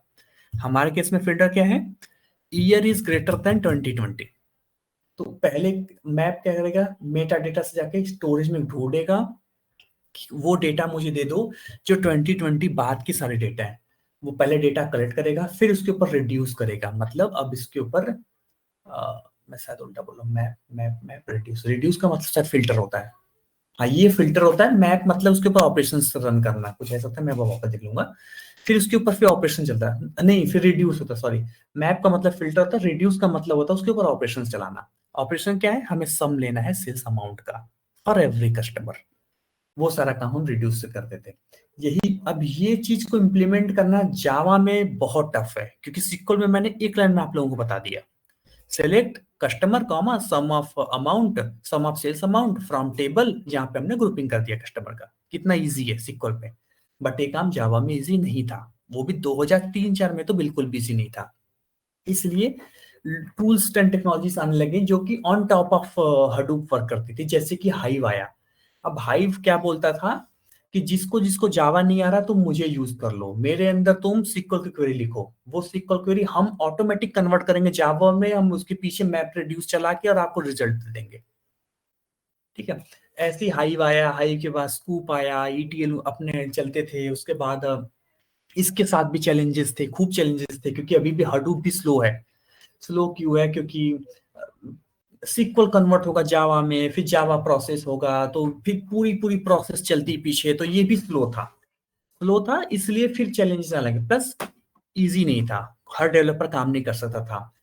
फिर अराउंड 2009 के टाइम पे एक टर्म आया दैट इज कॉल्ड स्पार्क। ये उस टाइम पे ओपन सोर्स था, 2000 में ये ओपन सोर्स था, मतलब बहुत इनिशियल फेज में था। स्पार्क ने बोला कि जितने भी चैलेंजेस आप लोगों के पास है वो सारा कुछ मैं सॉल्व करूंगा by using a single platform. Challenges क्या थे, 100-150 टूल्स यूज हो रहे हैं और doing the same operations. Challenges क्या थे, लैंग्वेज का, जावा हर किसी को नहीं आती। चैलेंजेस क्या थे, स्लो था। चैलेंजेस क्या थे, रियल टाइम प्रोसेसिंग जावा में हडूप में नहीं हो सकती थी उस टाइम, और 2008-9 के टाइम पे रियल टाइम चाहिए होता था, उस टाइम पे भी यूट्यूब सब आ चुका था मार्केट में, रियल टाइम नहीं हो सकता था प्रोसेस। स्पार्क ने बोला सारे चीजों को मैं सॉल्व करूंगा, मैं दूंगा एक यूनिफाइड प्लेटफॉर्म, नाम है यूनिफाइड, मतलब इसके अंदर जो भी लैंग्वेजेस आपको आती है, आपको सिक्वल आती है, ठीक है, सिक्वल ले आओ, मैं सिक्वल से डेटा प्रोसेस करवा दूंगा। और spark was 100 times faster than Hadoop. अब इवोल्यूशन आप देखो कि पहले क्या था, सिक्वल तो बिल्कुल स्लो था बड़े डेटा पे, ये आया, ये भी काम तो होने लगा एटलीस्ट इससे, हडूप से, बट ये स्लो था। बट स्पार्क ने बोला कि वी आर 100 टाइम्स फास्टर, कुछ कुछ जॉब्स पे तो ये इतना डिफरेंस पड़ जाता था कि आज भी अगर हडूप की जॉब 10 घंटे में चल रही है तो स्पार्क उस जॉब को 10 मिनट के अंदर प्रोसेस कर देता है, इतना फास्ट चलता है स्पार्क। ये स्पार्क ले आया, प्लस ये ले आया यूनिफाइड इंजन। यूनिफाइड इंजन की वजह से इसने मल्टीपल लैंग्वेजेस सपोर्ट करने लगा। मल्टीपल लैंग्वेजेस की इसके अंदर जावा, आर, पाइथन, सिक्वल, सारे लैंग्वेजेस सपोर्ट होने लगे यहाँ पे। और किसी भी टाइप का फॉर्मेट हो डेटा का, वो हो तुम्हारा स्ट्रक्चर फॉर्मेट, सेमी स्ट्रक्चर हो, अनस्ट्रक्चर्ड हो, वीडियो हो, कुछ भी हो, ग्राफ, डेटा ग्राफ के फॉर्मेट में पड़ा हो, वो सारा कुछ प्रोसेस कर सकता है Spark by a single engine. पीछे एक ही इंजन से सब कुछ हम प्रोसेस कर सकते थे। ये आया 2009 में। 2009 आते ही ये पॉपुलर हो गया। जैसे पॉपुलर हुआ, इसी बंदों ने एक नया प्लेटफॉर्म जनरेट किया दैट इज कॉल्ड डेटाब्रिक्स। एक पूरी कंपनी जनरेट हो गई डेटाब्रिक्स। डेटाब्रिक्स के फाउंडर कौन है, यही स्पार्क के वो 2-3 बंदे हैं, उन्हीं 2-3 बंदों ने डेटाब्रिक्स को लेकर आया है। आई थिंक ये आया था 2013, 12 या 13 के अराउंड में, ये हमें चेक करना पड़ेगा। ये सारा कुछ यूनिफाइड करके ले आया। अब स्पार्क ने क्या कर दिया, रियल टाइम की प्रोसेसिंग हो, नियर रियल टाइम हो, बड़ा डेटा हो, छोटा डेटा हो, डेटा वेयर हाउसिंग भी करना हो, अगर जो सिक्वल पे हम काम करते थे वो करना हो, सब कुछ हम अपने एक प्लेटफॉर्म पे कर सकते हैं। यही रीजन है कि 2013 में आया हुआ डेटाबेस स्पार्क इतना पॉपुलर हो गया है कि आज के इंडस्ट्रीज में पूरे वर्ल्ड में सब, इवन अब तो इन्होंने मशीन लर्निंग, एआई सब कुछ एक साथ ला दिया है डेटाबेस के अंदर। उसी डेटा के ऊपर जो हमने यहाँ पे प्रोसेस किया, इसी डेटा के ऊपर हमने डेटा वेयरहाउसिंग कर दिया, वहीं पे हमने एमएल लगा दिए, वहीं एआई के मॉडल्स लगा दिए, और वहीं से डेटा वेयरहाउसिंग हो गया, डेटा लेक का कॉन्सेप्ट आ गया, लेक हाउस ले आए, आगे हम पढ़ेंगे लेक हाउस से सारा कुछ डिफरेंस, सब कुछ हो गया, मतलब एक ही प्लेटफॉर्म के अंदर। एक सिस्टम पे लॉग इन करो, सब काम कर लो, ये हो गया। ये रीजन है कि आज के टाइम पे सबसे पॉपुलर है वर्ल्ड में स्पार्क, और अगले 3-4 सालों तक इसको कोई बीट नहीं कर रहा। हम आईटी फील्ड तो ऐसे चेंज होती है, मे बी 2-3 सालों बाद कुछ नया आ जाए, बट अभी 3-4 सालों तक कुछ भी ऐसा नहीं है जो इसको बीट कर पाए। इसकी पॉपुलैरिटी अभी और बढ़ेगी, और तेजी से बढ़ रही है और ज्यादा बढ़ेगी। कितने भी नए टूल्स आ जाए, आप लोगों ने पढ़ा होगा, स्नोफ्लेक आया है मार्केट में, डीबीटी आया है, मेडेलियन आया है, 50 चीज आ रही मार्केट में, बट डेटाबेस कहीं डाउन नहीं पड़ेगा अभी अगले 4-5 सालों तक। हमारे जो कोर्स है, हम अपने कोर्स के अंदर डेटाबेस के ऊपर बहुत ज्यादा फोकस करेंगे। डेटाबेस के ही अंदर स्पार्क आता है, स्पार्क पे हमारा कोर्स का समझ लो फिर 60-70% फोकस होने वाला है। स्पार्क क्योंकि इंटरव्यूज के अंदर हम जैसी डेटा इंजीनियरिंग का जो पूरा एक इंटरव्यू होता है, वो इंटरव्यू स्टार्ट होता है एक लैंग्वेज से, मतलब बेसिक कॉन्सेप्ट से कि what is database, what is data warehousing, data lake, ये सब तो हम बहुत ही स्टार्टिंग में कवर कर लेंगे। उसके जस्ट बाद हम पहुंचेंगे लैंग्वेज पे। थोड़ा सा टाइम के बाद मैं अगली क्लास से मैं डेटाबेस पे फोकस करना स्टार्ट कर दूंगा, कि हम 1-2 महीने के अंदर हमारी क्लासेस है, 2 महीने में हम फेमिलियर हो जाए डेटाबेस से, क्योंकि इतना ईजी नहीं है। और इजी है तो हो सकता है कि हर किसी का मन ना लगे स्टार्टिंग में, तो इसलिए हम बार बार यूज करेंगे, 2 महीने तक यूज करेंगे तो हम थोड़ा सा फेमिलियर हो जाएंगे डेटाबेस से। प्लस अपने क्लासेस में मैं रन टाइम पे एरर भी लेकर आऊंगा, ये आप लोगों को आइडिया मिलेगा कि हम एरर कैसे रिजॉल्व करते हैं। परफॉर्मेंस से लेके सिक्योरिटी से लेके हम सारा कुछ कवर करेंगे डेटाबेस के अंदर। नेक्स्ट क्लास पे हम एज्योर विथ डेटाबेस हम दोनों स्टार्ट कर देंगे, डायरेक्ट हम लेकर आ जाएंगे। थोड़ा सा मैं आप लोगों को इंट्रोडक्शन दे दूंगा क्लाउड का, और फिर डेटाबेस पे आ जाऊंगा, फिर हम स्टार्ट कर देंगे। ठीक है, तो ये है। अब मैं डिस्कस कर रहा था अपने डेटा इंजीनियरिंग के इंटरव्यू का। डेटा इंजीनियरिंग के इंटरव्यू स्टार्ट होता है बेसिक डेटा से, तो वो थोड़ा समझते हैं कि आपका अंडरस्टैंडिंग डेटा को लेकर क्या है, आपने कितने टाइप के सोर्सेज यूज करे, क्या आपको सेमी स्ट्रक्चर आता है, क्या आपने जेएसओन और एक्सएमएल यूज किया है, एपीआई यूज किया है तो कैसे किया है, वो थोड़ा बहुत समझते हैं। फॉर्मेट, वर्ड पकड़ना, डेटा फॉर्मेट बहुत इंपॉर्टेंट फॉर्म है, क्योंकि डेटा फॉर्मेट से ही वो इंटरव्यू स्टार्ट हो। सबसे पहले पूछते हैं तुमने कितने टाइप के फॉर्मेट यूज करे हुए अपने अपने पूरे करियर में। उसके जस्ट बाद आता है डेटा का प्रोसेसिंग। प्रोसेसिंग वर्ड आते ही हम आ जाते हैं डेटाबेस पे। इवन जो AWS ग्लू हो या फिर EC2 चल रहा है, EMR चल रहा है, सबके पीछे स्पार्क चल रहा होता है। ग्लू जॉब्स कैसे रन होती है, ग्लू के पीछे स्पार्क के कोड होते हैं, वहां भी स्पार्क चल रहा है। डेटाबेस पूरा स्पार्क के ऊपर बना हुआ है। एज्योर के अंदर सबसे ज्यादा अगर वाइडली यूज अगर कोई प्रोसेसिंग टूल है तो वो है डेटाब्रिक्स। ADF भी सिर्फ ऑर्केस्ट्रेशन के लिए होता है, कोई प्रोसेसिंग नहीं कर रहा है ADF के अंदर, सारा प्रोसेसिंग हम डेटाबेस के नोटबुक क्रिएट करके करते हैं। इसलिए प्रोसेसिंग जो होता है ये हमारे इंटरव्यूज का समझ लो 70% रोल प्ले करता है। 70% रोल प्ले करता है प्रोसेसिंग पे। इसका मतलब कि हमें फोकस करना पड़ेगा पाइथन पे, SQL पे और स्पार्क पे। पाइथन आप लोगों ने ऑलरेडी कवर किया हुआ है, तो मैं स्पार्क स्टार्ट करूंगा पाइस्पार्क पे। स्पार्क अलग भी, स्पार्क SQL भी मैं कवर करूंगा, क्योंकि आप लोगों को SQL भी आती है, प्लस हमें भी SQL आगे कवर करना है। तो मैं स्पार्क पढ़ाऊंगा पाइस्पार्क विद स्पार्क SQL। मैं स्पार्क को स्केला के साथ कवर नहीं करूंगा।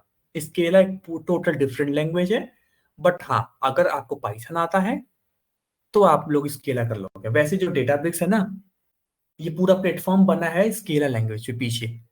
इवन जो स्पार्क है वो पीछे स्केला पे चलता है, पाइस्पार्क भले यूज करते हैं। अगेन जैसे हमने यहाँ पे कॉन्सेप्ट पढ़ा था ना, हडूप चलता है जावा पे, जावा के ऊपर हाइव चलता है, वैसे ही स्पार्क चलता है स्केला पे, स्केला के ऊपर चलता है पाइस्पार्क। ये जो भी सिक्वल यूज करेंगे, कुछ भी करेंगे, तो बैकबोन है वो स्केला लैंग्वेज होती है। Scala is more faster than पाइस्पार्क।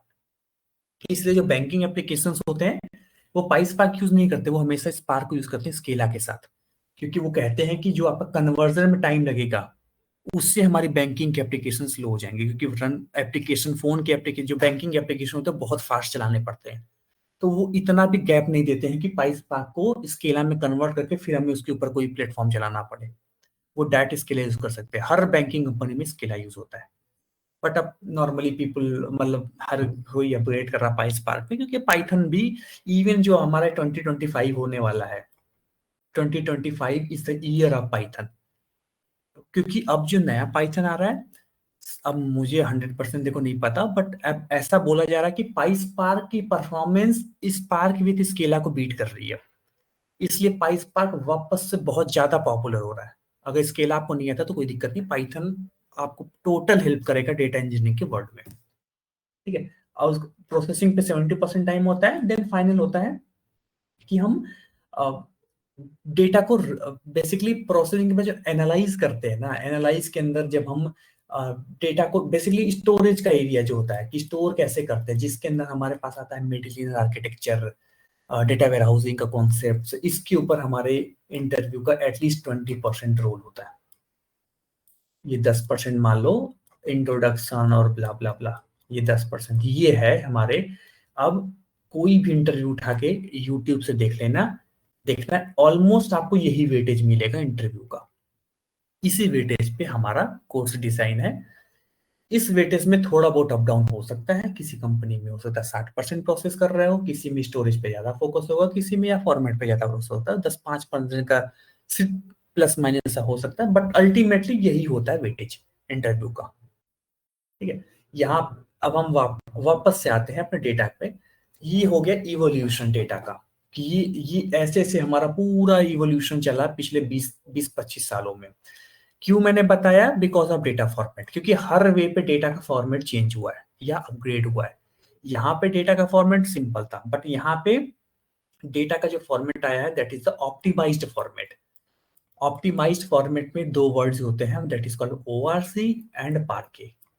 आप में लोगों को पार्के वर्ड पता है, पार्के एंड ओआरसी नहीं पता होगा तो मैं इस दोनों के भी डिफरेंस बता दूंगा थोड़ा सा, और आगे चल के आगे करके ना इन दोनों का कंपेरिजन बताऊंगा कि ये पूछा जाता है what is difference between Parquet and ORC format, या फिर पूछते हैं कि why you are using Parquet format and why you are not using CSV और एक्सेल फॉर्मेट। तो वो सारा इसलिए भी इसका हम डिफरेंस कवर करेंगे। That comes under the data format. ये होता है डेटा फॉर्मेट हमारे साइकिल का। Next is access pattern.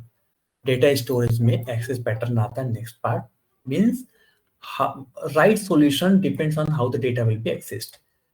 अब हमें डेटा को कैसे एक्सेस करना है, हमने डेटा को स्टोर तो कर दिया, हम कैसे मतलब डेटा का आउटपुट हमें क्या यूज करना है, क्या हमारे पास डेटा जो आ रहा है वो रॉ फॉर्मेट में आ रहा है, डेटा का फॉर्मेट क्या है, स्ट्रक्चर्ड है, सेमी स्ट्रक्चर्ड है, अनस्ट्रक्चर्ड है, इसके बेस पे हमें पता करना पड़ता है एक्सेस पैटर्न। यहां से कॉन्सेप्ट आता है 3 वर्ड का, that is called data warehousing, data lake and lake house concepts. मेरे पास होगा आगे स्लाइड्स में डिफरेंस तीनों के बीच का, मैंने कहीं तो किया था कवर, नहीं है, ठीक है। आगे चल के मैं बता दूंगा आप लोगों को कॉन्सेप्ट डेटा वेयर हाउसिंग का। तो अब हम यहाँ से डिसाइड करते हैं बेस्ड ऑन द फॉर्मेट, हम एक्सेस पैटर्न को चूज करते हैं। ऐसे समझ लो आप, इंटरव्यू में पूछा था कि तुमने कैसे डिसाइड किया था कि डेटा लेक बनाना है या डेटा वेयर हाउसिंग। वहां बताना पड़ता है कि हमारे पास जो डेटा आ रहा था वो स्ट्रक्चर्ड फॉर्मेट में था, प्लस उसकी साइज कम थी, तो हमने डेटा वेयर हाउस चूज कर लिया, SQL सर्वर है सारा कुछ। तो डेटा स्टोरेज 3 टाइप के होते हैं। एक होता है डेटा वेयर हाउस, जहाँ पे हम स्ट्रक्चर्ड डेटा को स्टोर करते हैं। स्ट्रक्चर्ड मीन जहाँ पे रोज एंड कॉलम्स होती हैं। फिर आता है डेटा लेक। डेटा लेक के अंदर हम किसी भी टाइप के डेटा को डंप कर देते हैं। It is like our laptop. हम अपने लैपटॉप के स्टोरेज में कुछ भी डंप करते हैं। हमने PDF ओपन किया, वीडियो किया, ऑडियो किया, एक्सेल किया, फाइल किया, जो भी आया हमने सीधे सीधे स्टोर मार दिया अपने पास लैपटॉप। हमें कोई टेंशन नहीं है कि हमारा पीछे क्या चल रहा होगा, तो हम कैसे करेंगे। ये कॉन्सेप्ट होता है डेटा लेक का। डेटा लेक के अंदर हर टाइप के डेटा फॉर्मेट्स को हम स्टोर कर देते हैं इजीली। इसीलिए क्या होता है, ये चीप होता है, क्योंकि इसके पीछे कोई ऐसा मैकेनिज्म नहीं चल रहा होता कि उसको फॉर्मेट करो या कुछ ऐसा करो। That is why data lake is cheaper है, इसलिए हर कंपनी इस डेटा लेक को ज्यादा से ज्यादा यूज कर रही है। इवन S3 हो गया, S3 तो मतलब ऐसे समझ लो कि AWS का S3 या इसका ADL Gen 2 इतना मतलब चीपर है कि टेराबाइट पेटाबाइट्स का डेटा हम स्टोर कर देते हैं बहुत इजीली। और उतना कॉस्ट नहीं आता जितना कॉस्ट हमारे पहले SQL सर्वर में आया करता था। SQL सर्वर के अंदर अगर टेराबाइट से पेटाबाइट्स में डेटा आएगा तो बहुत ज्यादा कॉस्ट आएगा in comparison to S3, in comparison to ADL Gen 2 data lake. इसलिए डेटा लेक बहुत ज्यादा पॉपुलर हो गया। एक तो डेटा लेक, या हाँ जी, तो मतलब यहाँ पे डेटा लेक में स्टोरेज जो होता है वो सस्ता होता है, बट अगर हमें फेच करना है डेटा तो वो क्या कॉस्टली होता है? क्योंकि जैसे आप बता रहे हैं कि कोई मैकेनिज्म नहीं है, मतलब उसको स्टोर करने में कोई फॉर्मेट की रिक्वायरमेंट नहीं है, तो क्या डेटा उसमें स्टोर करना चीप होता है बट फेच करना कॉस्टली होता है, या फेच भी करना? नहीं नहीं, हमेशा प्रोसेसिंग फास्टिंग होता है। क्यों होता है? क्योंकि आप उसको ऐसे समझो, प्रोसेसिंग के टाइम पे सीपीयू यूज होता है, मतलब मेमोरी यूज कर रहे हैं हम, एक कंप्यूटर की पूरी प्रोसेस यूज कर रहे हैं, इसलिए प्रोसेसिंग होता है हमेशा costly. Even fetching is not costly. Store करना तो कुछ भी नहीं है, हम अपने लैपटॉप में डेटा कर दे, जैसे हम ऐसे समझो, अपने एग्जांपल लो लैपटॉप का, लैपटॉप के अंदर हम कुछ भी डम कर दें, लेकिन अगर हम बड़ा फाइल को अगर हम ओपन करके उस पर कुछ करने लगे तो हमारा लैपटॉप क्या करता है, पीछे घर आवाज करके पूरा पीछे मेमोरी चलने लगती है ना। वो लैपटॉप जो बैठा था हमारा, जब कहते हैं लैपटॉप हैंग कर गया, स्टोर करने में हमारा लैपटॉप कभी हैंग नहीं करता है ना। बट जब हम एक्चुअली प्रोसेसिंग पे जाते हैं वहां पे हैंग करता है। सेम थिंग यहाँ पे होता है बिग डेटा में। प्रोसेसिंग कॉस्टली होता है। क्यों कॉस्टली होता है? क्योंकि इसके अंदर जब हम स्पार्क यूज करेंगे, स्पार्क अपना इंजन होता है, फिर लैंग्वेज एग्जीक्यूट होगा, उसके बाद रैम यूज होगा, रैम के अंदर पूरा प्रोसेस चलता है, सीपीयू यूटिलाइजेशन तब होता है। बट स्टोरेज में क्या सीपीयू यूटिलाइजेशन है? कुछ भी नहीं, वो तो हमने उठाया और पेस्ट कर दिया। ठीक है, तो इसलिए storage and fetching is not costly in data lake. Data warehouse में भी सेम सिस्टम होता है? डेटा वेयर हाउस में भी स्टोरेज इज चीपर, या मतलब इन दोनों में data lake is more cheaper than data warehouse? But data warehousing में at the same time backend में बहुत सारी चीजें चल रही होती है, टेबल की इंडेक्सिंग चल रही होती है, उसके अंदर टेबल जनरेट होता है, उसके अंदर क्या होगा, रोज एंड कॉलम्स में डेटा स्टोर हो रहा होगा, हम उसमें स्ट्रक्चर मेंटेन करना पड़ता है क्योंकि हमें वहां हाँ पे उसके अंदर स्कीमास चल रहे होते हैं, उसके अंदर प्लस क्या होता है, इसलिए वो उसके पीछे प्रॉपर एक सर्वर होता है, इसलिए वो ये महंगा होता है। सिक्वल सर्वर या फिर जो डेटा वेयर हाउसिंग कौन सा, इसलिए डेटा वेयर हाउसिंग महंगा होता है, Okay. क्योंकि वहां पे हम आंख बंद करके स्टोर नहीं करते हैं। और यहाँ पे डेटा लेक के अंदर कुछ भी नहीं चल रहा होता, हमने एक फोल्डर क्रिएट किया, डेटा को डंप मार दिया, डेटा हम बड़े से बड़ा टेराबाइट पेटाबाइट का डेटा हम आंख बंद करके मूव कर देते हैं डेटा लेक के अंदर। और इस बट उसका कोई बहुत बहुत बड़ा इम्पैक्ट कॉस्ट का नहीं आता है। बट मैं किससे कंपेयर कर रहा हूँ? सिक्को, मतलब एक वेयर हाउस के थ्रू मैं कंपेयर कर रहा हूँ, उनकी कंपेरिजन में बहुत चीप होता है data lake. And warehouse क्योंकि स्ट्रक्चर्ड होता है तो प्रोबेबली उसका एक्सट्रैक्शन भी जो है वो फिर कंपैरेटिवली चीपर होगा as compare to data lake. मतलब डेटा लेक में क्योंकि हम लोग अनस्ट्रक्चर्ड डेटा रख रहे हैं और मतलब प्रोसेसिंग तो डेफिनेटली हो ही रही है डेटा फेच पे। हाँ मतलब ये कंपैरिजन जो है डेटा लेक का आप डेटा वेयर हाउस के साथ बेसिकली कह रहे हैं, राइट? यस इवन क्या होता है, और क्यों प्रोसेसिंग इजी चीपर होता है डेटा वेयर हाउस का? क्योंकि डेटा वेयर हाउस के पीछे एक ही सर्वर चल रहा होता है, बट यहाँ के प्रोसेसिंग में मल्टी सर्वर्स चल रहे होते हैं, क्लस्टर्स चल रहे होते हैं, 50 हो सकता है कि हम यूज कर रहा 16 जीबी रैम के 10 सर्वर पीछे चल रहा हो, क्योंकि यहाँ पे तो पीछे स्पार्क चल रहा हो ना। स्पार्क मतलब पैरेलल प्रोसेसिंग चला रहे होते हैं। पैरेलल प्रोसेसिंग मतलब पैरेलल में मशीन्स लगी होती है, मतलब पैरेलल में सिस्टम्स लगे होते हैं, इसलिए इनके प्रोसेसिंग स्ट्रांग होते हैं। प्लस इसके अंदर हमें डिफरेंट फॉर्मेट्स को हम प्रोसेस कराते हैं। जिसकी वीडियो है, वीडियो फॉर्मेट नहीं हो पाएगा डेटा वेयर हाउस के अंदर, डेटा वेयर हाउस बैठ जाएगा अगर वीडियो की प्रोसेसिंग करने लगे हम तो वो वो चलता रहेगा 10-10 दिन 20-20 दिन तक, होगा ही कुछ नहीं। बट वो स्पार्क के अंदर 1 घंटे के अंदर हो जाएगा। वो क्यों हो जाएगा? क्योंकि यहाँ पैरेलल प्रोसेसिंग चलता है, यहाँ पे मल्टीपल मशीन चल रहे होते हैं बैकएंड में। वो हम जब पढ़ेंगे स्पार्क में तब समझ में आएगा कि इसलिए स्पार्क कॉस्टली होता है। हाँ, इसलिए storage is not a costly but processing is costly, ऐसे समझो आप। ठीक है, हाँ, तो ये हो गया हमारा access pattern based on type of data, और किस लिए हम डेटा को यूज करेंगे उसके बेस पे हम चूज करते हैं अपना storage. Next is performance requirement. हमें, हाँ, ये परफॉर्मेंस रिक्वायरमेंट है, जैसे मैं आपको एग्जांपल दिया कि बैंकिंग को अपनी जो रिक्वायरमेंट है वो है कि हमें बिल्कुल फास्ट प्रोसेसिंग परफॉर्मेंस चाहिए, हम 2 सेकंड का भी लैग नहीं चाहिए, वो लैग नहीं चाहिए। तो उस हिसाब से फिर हम फॉर्मेट चूज करते हैं डेटा का, जैसे हमने उसके इसमें पार के फॉर्मेट यूज करना पड़ेगा, वारसी करना पड़ेगा, और उस हिसाब से हमें टूल्स एंड टेक्नोलॉजी, उस हिसाब से हमें S3 या फिर डेटा लेक यूज करना पड़ेगा, क्योंकि वहाँ पे हाई वॉल्यूम ट्रांजेक्शन डेटा के ऊपर प्रोसेसिंग करना है। ठीक है, तो परफॉर्मेंस के बेस पे भी हम डिसाइड करते हैं कि हमारा क्या स्टोरेज रखना है। तो स्टोरेज के सारे में इम्पैक्ट्स पड़ रहे हैं भैया। फिर है कॉस्ट ऑप्टिमाइजेशन। कॉस्ट ऑप्टिमाइजेशन अभी जैसे मैंने बताया कि पेटाबाइट्स ऑफ डेटा है, तो हमें ऑब्वियसली देखना पड़ेगा ना कि हम ऐसे जगह स्टोर करें जहाँ पे ज़्यादा कॉस्ट ना आए हमारे कंपनी को। तो वो सारे फैक्टर्स भी हम कवर करते हैं यहाँ पे। ये सारा कुछ कॉस्ट ऑप्टिमाइजेशन पे हो गया, ये हो गया हमारा। फिर नेक्स्ट आता है डेटा प्रोसेसिंग का। डेटा प्रोसेसिंग के ऊपर तो हम डिटेल में पढ़ने वाले हैं, बस हाई लेवल से ऐसे बता देता हूँ कि यहीं पे हम सारे लॉजिक्स लिखते हैं। मतलब जो डेटा हमने लोड किया हम इसको प्रोसेस कर रहे हैं। प्रोसेस कर रहे हैं मतलब लॉजिक लगा रहे हैं। लॉजिक लगा रहे हैं मतलब कि कंप्लीट बिजनेस के साथ जो इंटरेक्शन होता है उनके साथ हमारी टीम बैठती है। वो बिजनेस के साथ समझते हैं कि आपको क्या इन्फॉर्मेशन चाहिए हमसे, वो बताते हैं। फिर हम उस लेवल का डेटा को हम क्लीन करते हैं, उस लेवल का हम वैलिडेशन करते हैं, उसके बाद फिर हम ट्रांसफॉर्म करते हैं और फिर उसके ऊपर हम एग्रीगेट करते हैं और फिर हम उस डेटा को रेडी रखते हैं अपने और फाइनल यूज के लिए। जब क्योंकि अल्टीमेटली क्या है, देखो नंबर, जो भी कंपनी चल रही है वो नंबर पे चल रही है।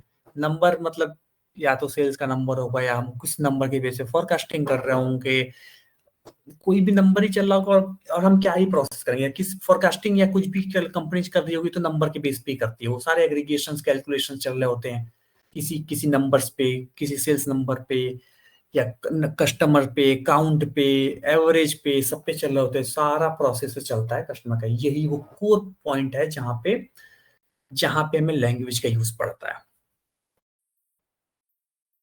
हम आते हैं अपने कंजम्पशन पे।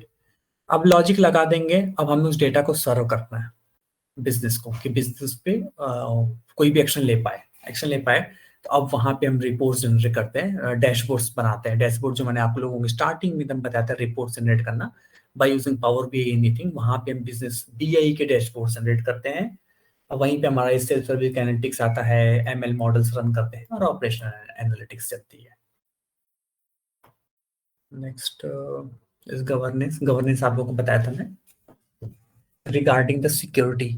और मैंने एक वर्ड यूज किया था PII इंफॉर्मेशन और क्रिटिकल इंफॉर्मेशन। फॉर एग्जांपल आप लोग वर्क कर रहे हो किसी मेडिकल फील्ड में पेशेंट्स की इंफॉर्मेशन बहुत क्रिटिकल है। आप हर किसी को उसको हम इजीली डेटाबेस में ऐसे शो नहीं कर सकते ना। हर किसी को पता चल जाएगा इस पेशेंट को ये डिजीज है, ये बीमारी है, ये पेशेंट का ये प्रॉब्लम है। वो सारी इंफॉर्मेशन हम ऐसे नहीं छोड़ सकते। We have to think that we should encrypt that data, then only we have to move the data from one table to another table or from one storage to another storage।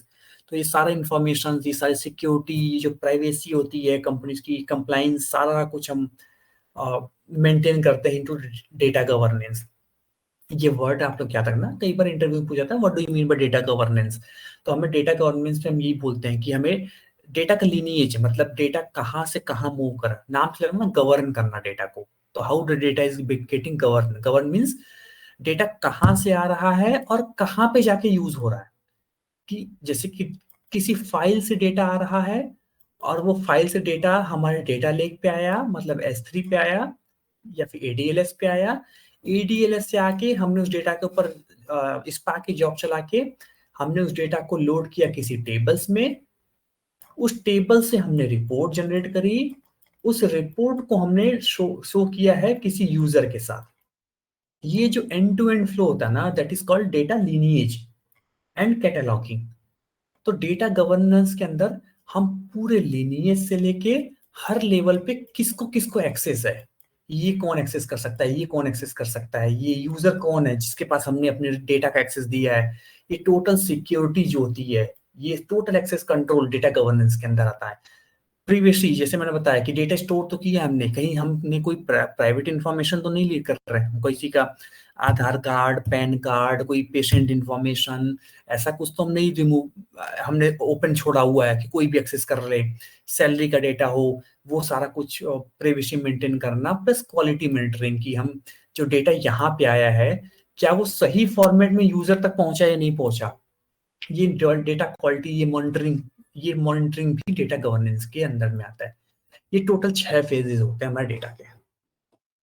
Her phases I think आप लोगों को clear है data engineer में। एक बार आप लोग इस call को रिकॉर्डिंग पे चले जाना, थोड़ा सा फास्ट करके देख लेना, तो फिर एटलीस्ट ये क्लियर हो जाए कि अब हम पूरे इस 2 महीने 3 महीने जो भी हमें क्लास लगी उसमें हम क्या करने वाले हैं। ठीक है, अब ये आता है हमारा एज़्योर डेटा प्लेटफॉर्म, क्योंकि हमें ये जो पढ़ना है वो एज़्योर पे पढ़ना है। अब हम कुछ की कंपोनेंट्स मैंने यहाँ पे कवर कर दिया जो हम यूज करेंगे, दैट इज स्टोरेज। अब मैंने यहाँ पे भी देखो आप लोगों के लिए डिवाइड कर दिया है चार फॉर्म में। फर्स्ट इज द स्टोरेज, क्योंकि हम डेटा कलेक्ट करके फिर स्टोरेज में लाएंगे, तो इसके अंदर जो स्टोरेज होता है उसको बोलते हैं डेटा लेक। जो इनका डेटा लेक होता है एज़्योर का, उसको हम बोलते हैं डेटा लेक जेन 2, और या फिर Azure blob storage. Blob storage पुराना है, अब हर जगह ये यूज होता है। लेक स्टोरेज जेन 2 यही होता है हमारा डेटा स्टोरेज, इसको ही बोलते हैं data lake. Azure data lake अगर जैसी वर्ड आ जाएगा तो ये आ जाना चाहिए आप लोगों के माइंड में कि पीछे स्टोरेज जेन 2 चल रहा है हमारा। नेक्स्ट है प्रोसेसिंग। अब प्रोसेसिंग के लिए क्या किया है इन्होंने, कि स्पार्क बेसिकली, इस प्रोसेसिंग मतलब नॉर्मल स्पार्क है, तो स्पार्क इन्होंने डेटाबेस के थ्रू दे दिया हुआ है। डेटाबेस मतलब स्पार्क हो गया प्रोसेसिंग के लिए, प्लस सिनेप्स एनालिटिक्स मतलब हमारा वही सीक्वल का क्वेरीज हो गया, मतलब सीक्वल सर्वर। अगर मैं और डिटेल में जाऊं, स्पार्क मतलब कि वही अपना पाईस्पार्क या पाइथन, ये सारा कुछ हो गया। पाईस्पार्क, पाइथन, सारा कुछ। सीक्वल सर्वर मतलब कि यहाँ पे हमारा सीक्वल लैंग्वेज होता है। यही दो लैंग्वेज मैंने आप लोगों को स्टार्टिंग में बोला था, that we will have to be very prepared with Python and with SQL when we are going into the processing part. Next is orchestration. अभी हमने इतनी बार डेटा पाइपलाइन वर्ड यूज किया है, वो अल्टीमेटली पाइपलाइन का मतलब क्या हुआ कि मैंने बताया था डेटा मल्टीपल फेजेस में फ्लो करता है। जैसे कि अभी मैंने पिछले वाले फॉर्मेट में अभी आप लोगों को बताया था कि फाइल में डेटा आया, फाइल से फिर S3 पे गया, या फिर इसको हटा देता हूँ, मैं कंफ्यूजन ला रहा है, ADLS लिख देता हूँ मैं। ADLS पे आया, ADLS से फिर यहाँ पे टेबल्स के फॉर्मेट में आया, टेबल से फिर रिपोर्ट में गया, रिपोर्ट से फिर यूजर में गया। ये पूरा फ्लो है ना डेटा का, ये कैसे चलेगा? कोई तो बंदा चाहिए होगा ना जो सारा फ्लो मैनेज करे। इसके लिए हम लोग टूल यूज करते हैं, that tool is called orchestration tool. इस ऑर्केस्ट्रेशन टूल के लिए हमारे पास ADF यूज होता है, this is called orchestration tool. हमारा एज अ डेटा इंजीनियर हमारी जितनी भी पाइपलाइंस क्रिएट होती है वो सब हम एक ऑर्केस्ट्रेशन टूल के अंदर मर्ज कर देते हैं। हमारे केस में हम किसको कवर करेंगे? ADF को करेंगे। शायद ग्लू भी करना है, मुझे नहीं पता, एक बार मैं देख लूंगा, ये चेक कर लूंगा मैं विनीत से। तो AWS के अंदर हम ग्लू यूज करते हैं, और AWS के अंदर स्टेप फंक्शन भी यूज होता है, कि स्टेप फंक्शन होता है और ग्लू होता है। और भी अभी आप लोगों ने एक वर्ड सुना होगा, that is called air flow. Air flow इस टाइम पे बहुत ज्यादा पॉपुलर है मार्केट में, एयर फ्लो को। एयर फ्लो हो गया, लोग इसके लिए DBT भी यूज करते हैं, DBT बहुत पॉपुलर इस टाइम पे चल रहा है। और एयर फ्लो हो गया, DBT हो गया, स्टेप फंक्शन हो गया एक, और ग्लू के अपने होते हैं जॉब्स, स्केड्यूलिंग के ऑप्शंस, और क्या होता है, एक होता है मेटेलियन, एक नया टूल आ रहा है इस टाइम पे, बहुत ज्यादा फेमस हो रहा है ये भी। बट हमारा फोकस किस पे रहने वाला है? ADF पे रहने वाला है। ये आ गया तो समझ लो सब आ गया, एटलीस्ट हमारे एंट्री लेवल के लिए तो यही सही है। एयरफ्लो पाइथन के ऊपर चलता है, ये थोड़ा कॉम्प्लिकेटेड है, बाकी DBT ये सब तो बहुत इजी है सारे कुछ। ठीक है, नेक्स्ट स्ट्रीमिंग। स्ट्रीमिंग मतलब जब हम रियल टाइम करेंगे तो कैसी स्ट्रीमिंग होता है, जैसे इवेंट हब और स्ट्रीम एनालिटिक्स यूज होता है। हम ये सारा कुछ ना करके हम जब स्पार्क पढ़ रहे हैं तो हमने यहाँ पे स्पार्क स्ट्रीमिंग कवर कर लेंगे। बट ये आप लोगों को पता होना चाहिए कि रियल टाइम स्ट्रीमिंग करने के लिए एज़्योर में क्या ऑप्शंस होते हैं। आप लोग पता चाहिए कि इवेंट हब्स और स्ट्रीम एनालिटिक्स हम यूज करते हैं इन एज़्योर। अभी तक किसी को कंफ्यूजन? या फिर हम एंड करें आज की क्लास को, फिर हम नेक्स्ट क्लास पे क्या पढ़ेंगे। अब हमारा नेक्स्ट क्लास जो है वो टोटल बेस्ड होना एज़्योर पे, जिसके अंदर हम एज़्योर का थोड़ा और मैं आप लोगों को एक्सप्लेन करूंगा, जैसे कि ADLS के पार्ट को, और ADLS के बाद फिर मैं एज़्योर का सब्सक्रिप्शन लेके दिखाऊंगा, और सब्सक्रिप्शन के बाद फिर हम डेटाबेस को एक्सप्लोर करेंगे। एक बार बस फेज 4 और 5 एक बार ओवरव्यू में दोबारा दिखा देंगे प्लीज, जो डेटा प्रोसेसिंग का डेटा इंजीनियरिंग के फेज 4 और 5 वाली स्लाइड थी, बस वो इसको एक बार देखना है। मतलब कोई डाउट नहीं है, बट उसको देखना है कि क्या था वो एग्जैक्टली। फर्स्ट हमारा फाउंडेशन है, हमारे भी ये क्लास चला है इसके ऊपर। नेक्स्ट क्लास पे हम ADLS मतलब एज़्योर का ADLS और फिर डेटाबेस की थोड़ा बहुत बेसिक को समझेंगे। मतलब पहले जब उसके बाद तुरंत मैं आ जाऊंगा कोड पे, क्योंकि कोड हमारा मेन है। तो मैं अब स्पार्क पे और इस पे डेल्टा लेक पे बहुत ज्यादा फोकस करूंगा, जहाँ पे हम टोटल मॉडलिंग समझेंगे, डेटा मॉडलिंग और स्पार्क की कोडिंग को समझेंगे, डेटा को रीड करना, data warehousing concept, join, segregation, windows, फिर उसके बाद जो हमने पाइपलाइंस क्रिएट करी होंगी ना यहाँ पे, डेटाबेस जो कोड लिखा है उसको हम एडीएफ्स के थ्रू कैसे ट्रिगर करेंगे, जॉब शेड्यूल करना, मतलब टोटल जो हमारा फेज 2 होने वाला है वो स्पार्क और डेल्टा लेक पे जाएगा। फिर हमारा फेज 3 कहाँ गया?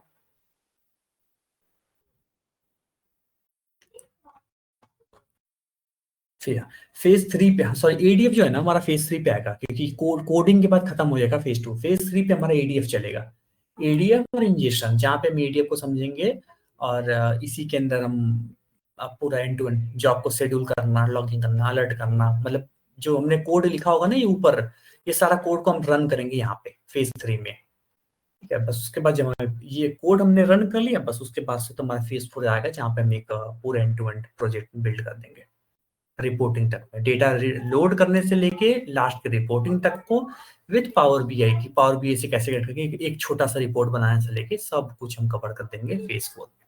यही है हमारा। और लास्ट में हम देख लेंगे कि गिट हब, और क्योंकि अल्टीमेटली कोड भी पूछा जाता है कि तुम कोड वोड कैसे पुश करते थे, ये ऑप्शनल है, ये एक बार मैं लास्ट में देख लूंगा कि गिट हब से कोड को, ये आप लोगों को आइडिया होगा भी गिट हब का तो, या एज़्योर डेवऑप्स का, ये लास्ट में देख लेंगे। फिर थोड़ा बहुत हम इंटरव्यूज फोकस क्लास ही रखूंगा मैं, सारे कॉल्स अभी भी आपने देखा होगा आज की क्लास में मैं इंटरव्यूज के टर्म यूज कर रहे हैं, तो हर क्लास में मैं इंटरव्यू बताता जाऊंगा कि किस किस चीज पे पूछा जाता है। मैंने पिछले 2 सालों में कम से कम 300 से 400 इंटरव्यूज दिलवाए लोगों के, मतलब पढ़ा के। सर एक चीज पूछनी है, लाइक इसमें फ्रेशर को जॉब मिल जाती है इजीली?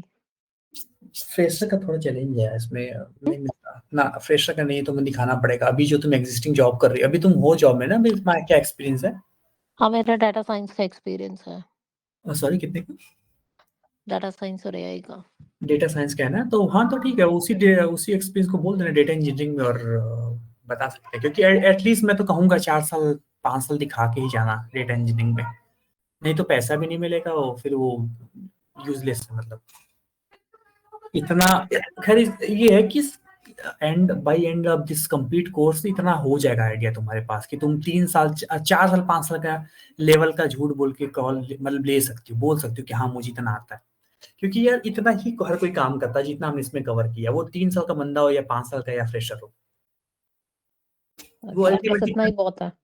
हाँ बस इतना ही बहुत है। वो क्या पूछेंगे, ये पूछते हैं डेटा वेयरहाउसिंग का पूछते हैं, कोडिंग पूछ लेंगे, कोडिंग हम यहाँ कवर कर रहे हैं, जॉब पाइपलाइन ट्रिगर करना पूछेंगे, वो हम एडीएफ में कवर करेंगे, और उसके बाद क्या पूछते हैं, यही सब कोड वोड मर्ज करना, वो हम गिटहब में कवर कर लेंगे।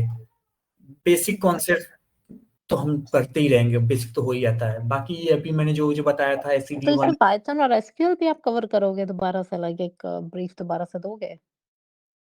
पाइथन तो नहीं, पर पाइस्पार्क कवर करूंगा तो पाइथन हो जाएगा कवर।